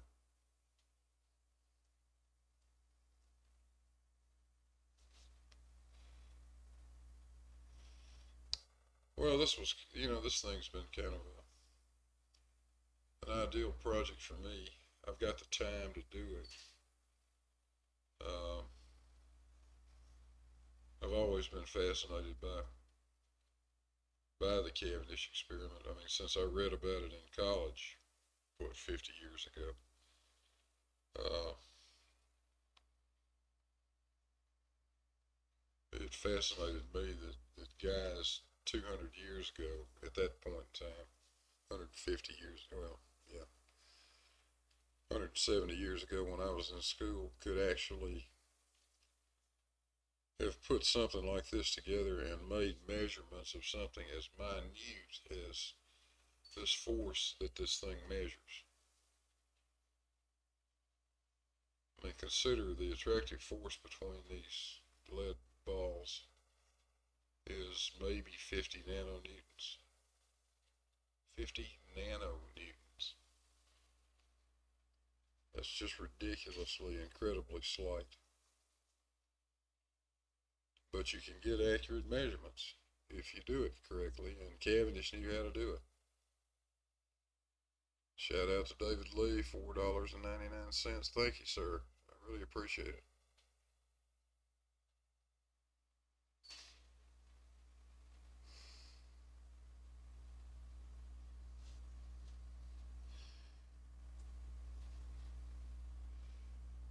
So I guess I wandered off and on most of my life how the hell those guys pull this off. And this just seemed to be a good thing to take a crack at. And I like woodworking anyway, so okay. Everybody uses some version of Cavendish, but most of the time it's a little, it's one of those little tabletop gizmos that Pasco sells or somebody like that. Which work on exactly the same principle, but they don't look anything like, or they're nowhere near the scale of what Cavendish did. So that's what I was trying to do, and immediately I got stopped in my tracks when I realized, or remembered at least, that Cavendish had used 350-pound lead balls. My God, 350 pounds. That that might not have been the best thought Cavendish had, although there's nothing wrong with it. Of course, the bigger the better, if you've got a way to handle them. I just would love to have seen how they went about uh, building that thing back in those days. I can tell you right now, handling these 50-pound lead masses these 50-pound balls is surprisingly difficult. You think, well, 50 pounds, that's nothing. I go to the gym, 50-pound kettle weight or something. That doesn't weigh very much. Yeah, the damn kettle weight's got a handle on it, too. Try picking up a 6-inch diameter lead ball that weighs 50 pounds. Just Trying to get your fingers under it is difficult.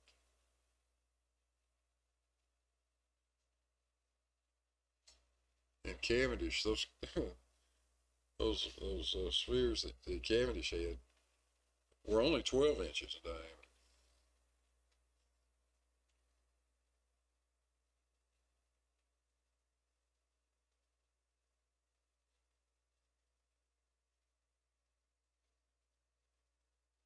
Got something to do with R cubed.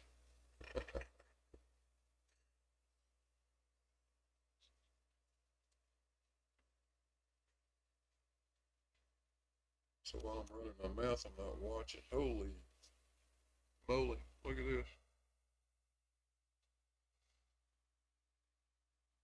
254.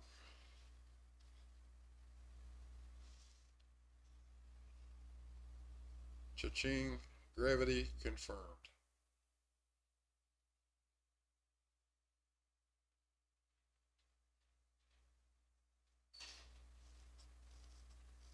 I think I missed the peak. I bet it went higher than that.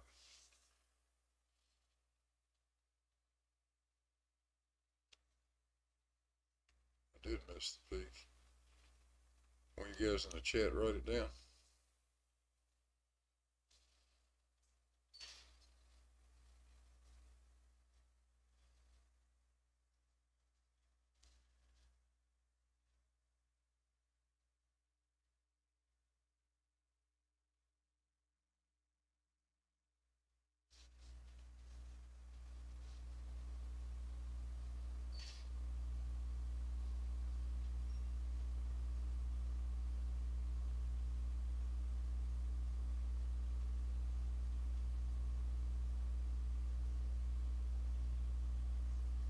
$50 nanonewtons.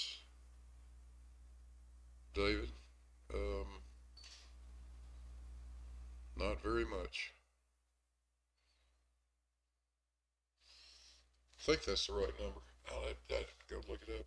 I've calculated it months ago and I forgot, but I think that's about right. It's about 40%.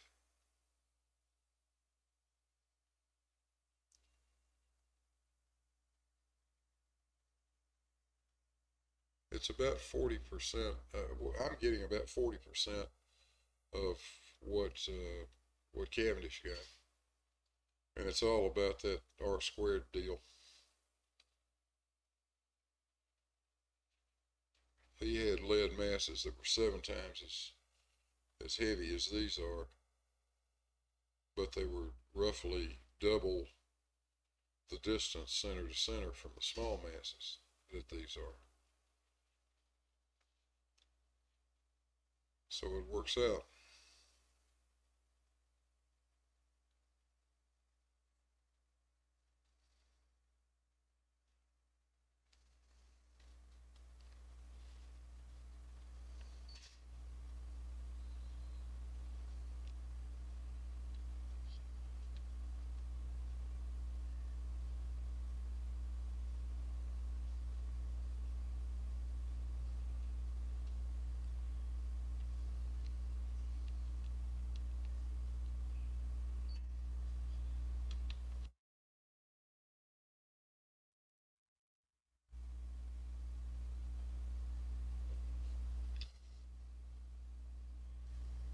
Yeah, I'll be back in a second.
Stone Monkey says my grandson's going to build his own Lego.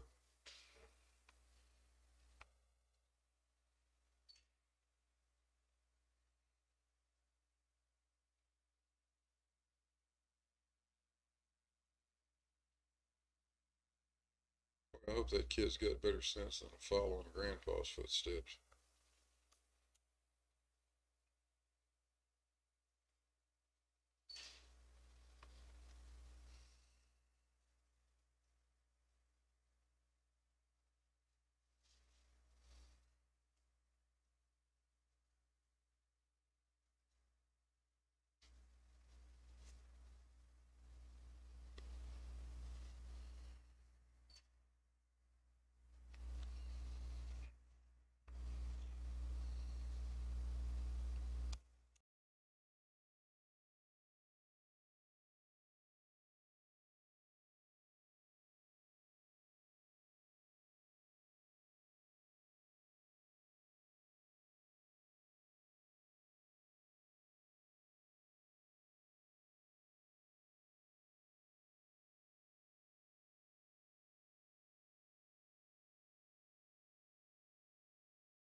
Okay, I'm not doing very good with the data taking.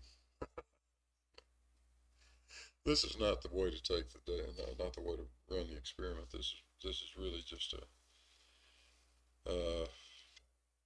demonstration of the effect. Got to be a lot more careful actually taking usable uh, usable data for making accurate measurements of the G value.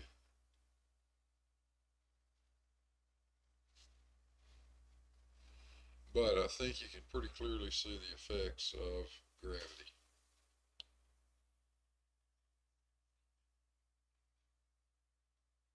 And if you don't clearly see the effects of gravity, I don't know what the hell you've been watching for the last 2 hours and 42 minutes.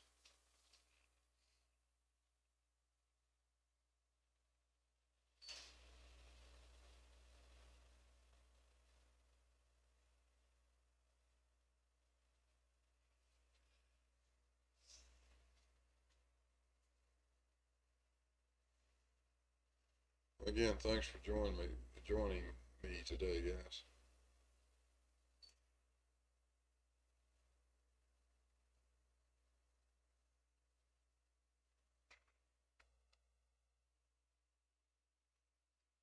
David Lee, again, thank you for the super chat, my friend.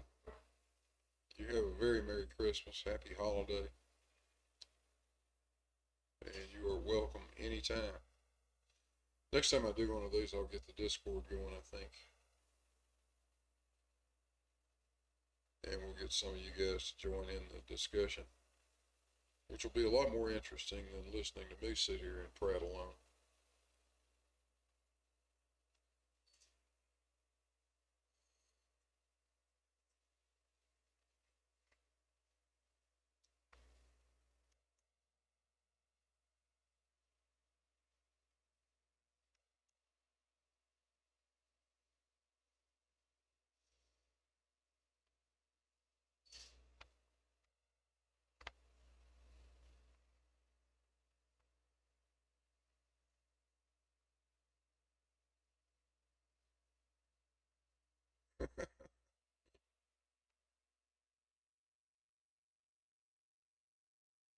Devil's advocate.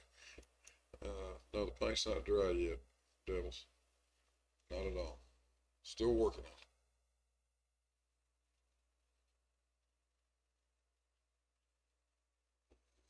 it. It's certainly not the most exciting experiment a guy could ever do.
Now, let's see how much time we got left on the time lapse.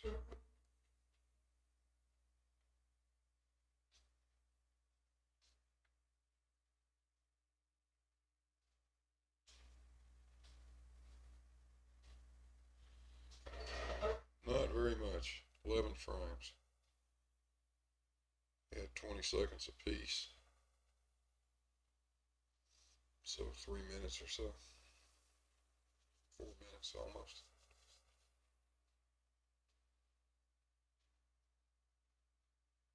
That'll wrap that up, but I think I'll let the recording, the video recording real time, just continue.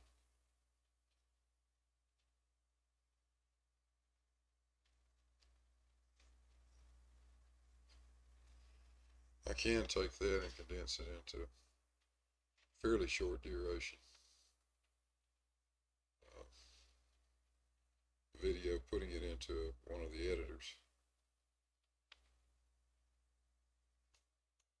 But it takes a while.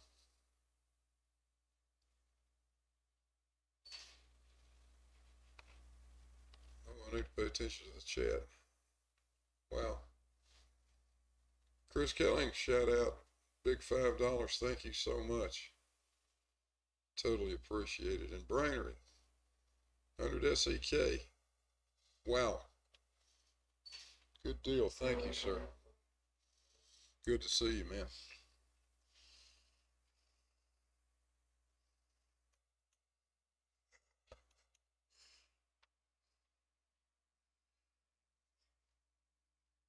Chris says it's a lot better than watching an idiot pour salt in the water to disprove gravity.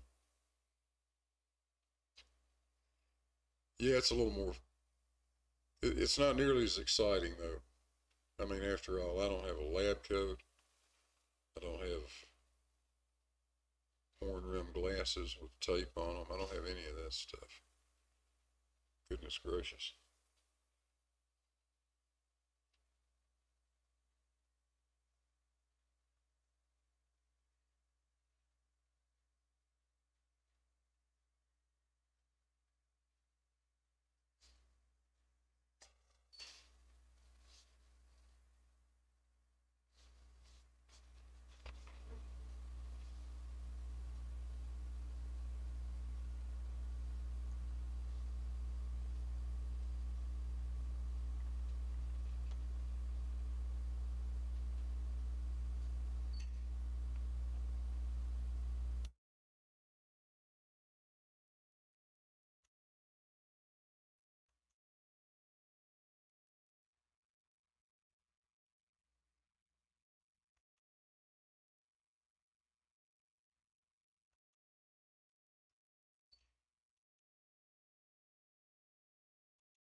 There you go, Brainery. Make you a mod.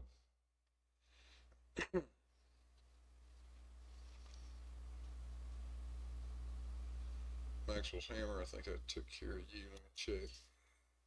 Yes, you're good. Nope, no need for eggs in this experiment. No need whatsoever.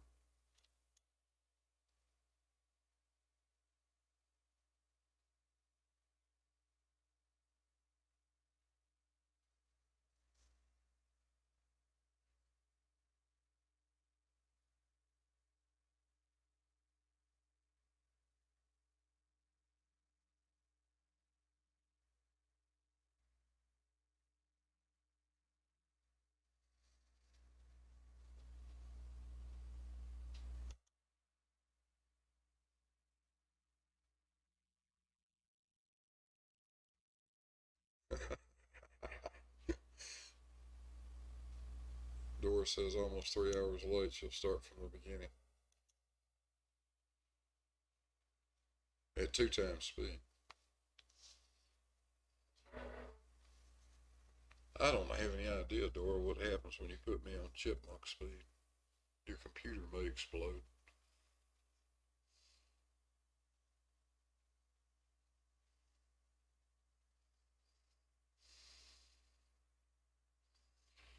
$17.01. We've just been watching a bit of a demonstration of Cavendish and what it does. So far, we've had the big lead balls in the neutral position. That's where we started, and then we moved them to one of the extreme positions, and then we moved them to the other extreme position. And we've simply watched and measured to a degree the deflection and the torsion balance resulting from the gravitational attraction of the big balls to the little balls.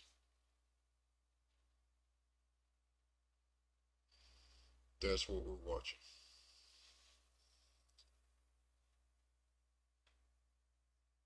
And it works. In fact, it works every time. It always goes the right direction. Can't make it not do that.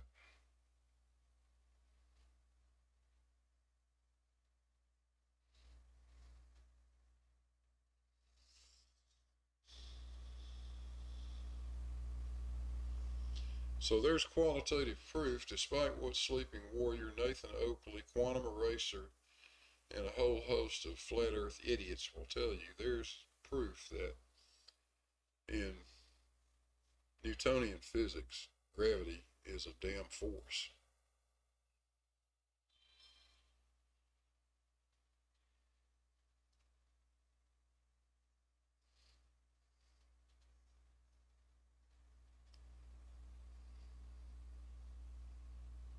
And a Merry Christmas and a Happy Holiday to you too, Dora, and to everybody out there in the chat. Everybody that's been watching this. I really appreciate you guys taking a Christmas Eve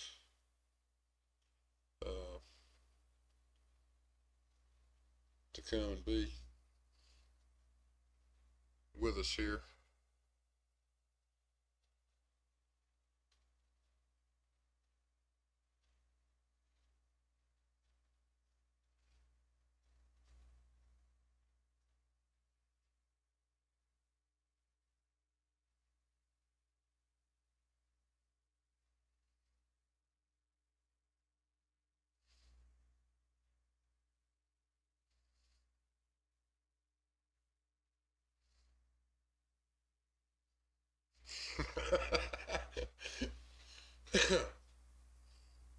Maxwell Hammer. Correct, Maxwell's. It's not pushytrons. It's not suckytrons. It's not pushytrons. It's not pulleytrons. It's gravity, for Christ's sake. It is the bending and warping of space-time. But we don't have to do that. We don't have to go to that explanation if we just stick with Newton. I don't care that gravity is not instantaneous. I don't need to look at this from a relativistic point of view. I simply want to look at it as Newton looked at it, as Cavendish looked at it, and it acts like any other force.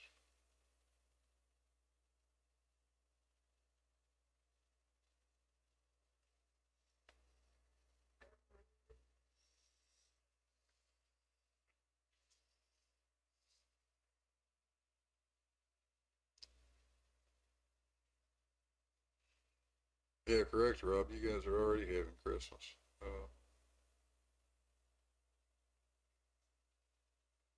I got another 9 hours to go.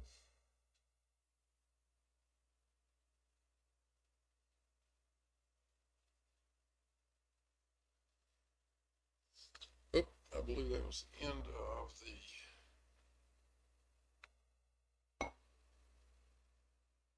the time lapse. Yes, it was.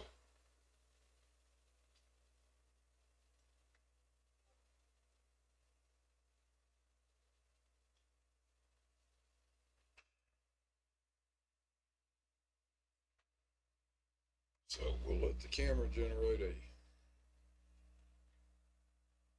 video from 600 still shots.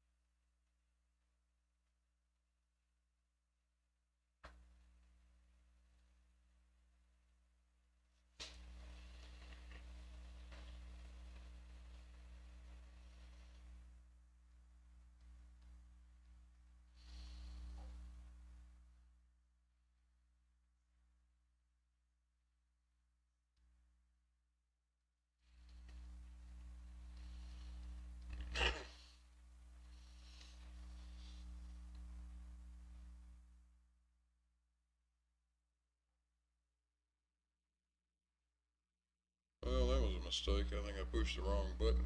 Have to figure out how to go back to that.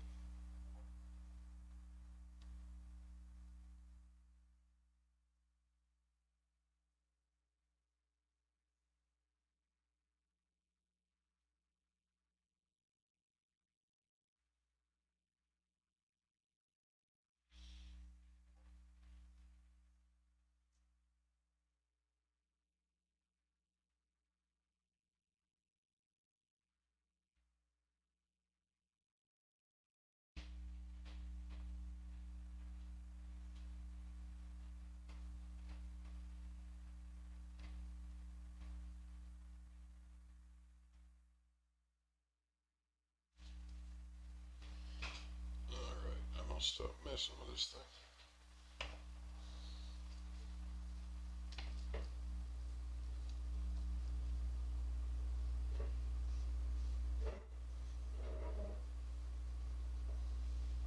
Hey, shout out to Mark 10.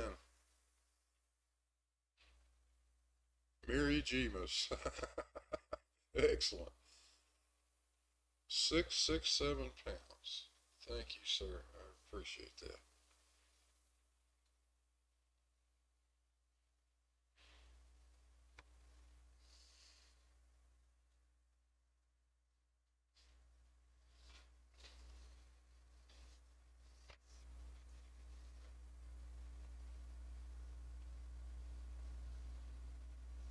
So let's look through the chat here for a minute.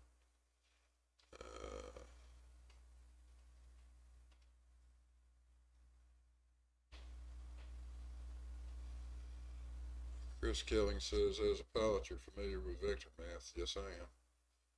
You're on a heading, and There's a crosswind component. The resulting vector is your direction. Right. Exactly.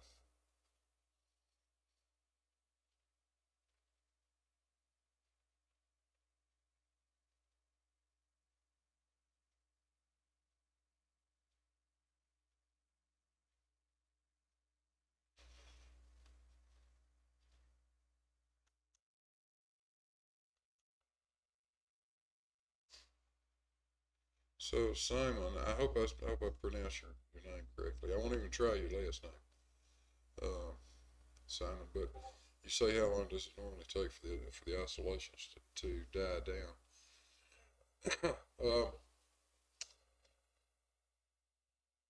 It's in the range of 4 hours or so. Typically, it depends on where you start. Of course, um, it's a damped oscillation, so um, if we start with a peak deviation of say 50 millimeters on that laser scale, it will probably take it 4 to 5 hours to finally stabilize, or at least get down to the point where you're just moving a few millimeters one way or the other. If the deflection is not as large, then of course it's gonna slow down.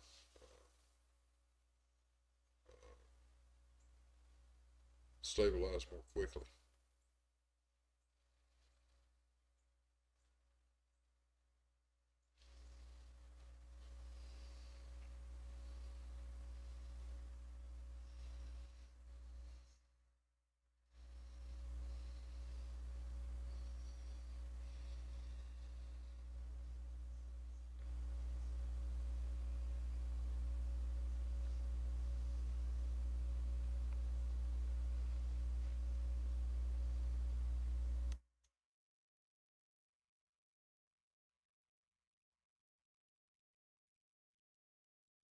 So it'll be interesting to go back and review the video.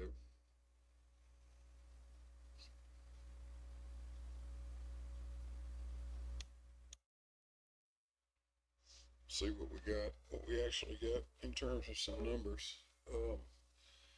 Again, I didn't leave it nearly long enough to get stable numbers, I don't think. But we'll see.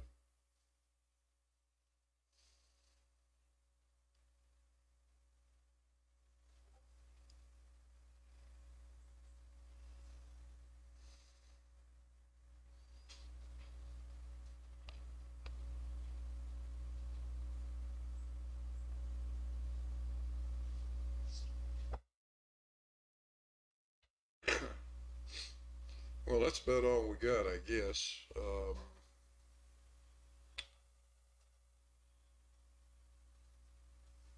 Coming up on 3 o'clock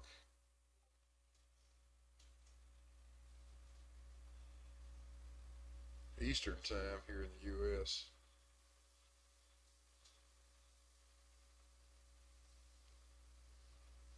So I think I'm going to wrap this up. Again, tremendous thanks to all of you that provided some super chats today. That's terrific. And I hope I mentioned everybody that came into the chat. I think I did. If I missed anybody, it wasn't intentional, for sure. But we'll be doing this again. I'll get things a little better sorted out. Let this wire stabilize for a few more days. Probably over the weekend. And then maybe by the early part of next week, we can actually start running some of these tests to try to get actual usable data.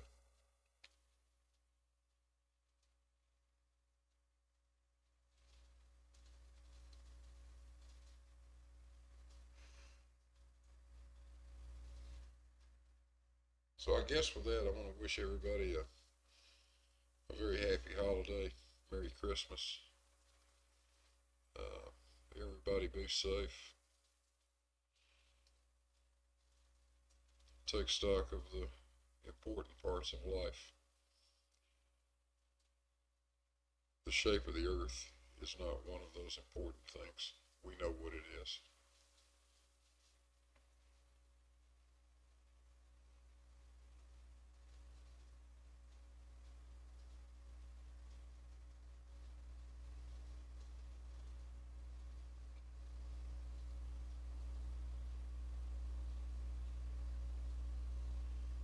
So anybody got anything else before I shut this down?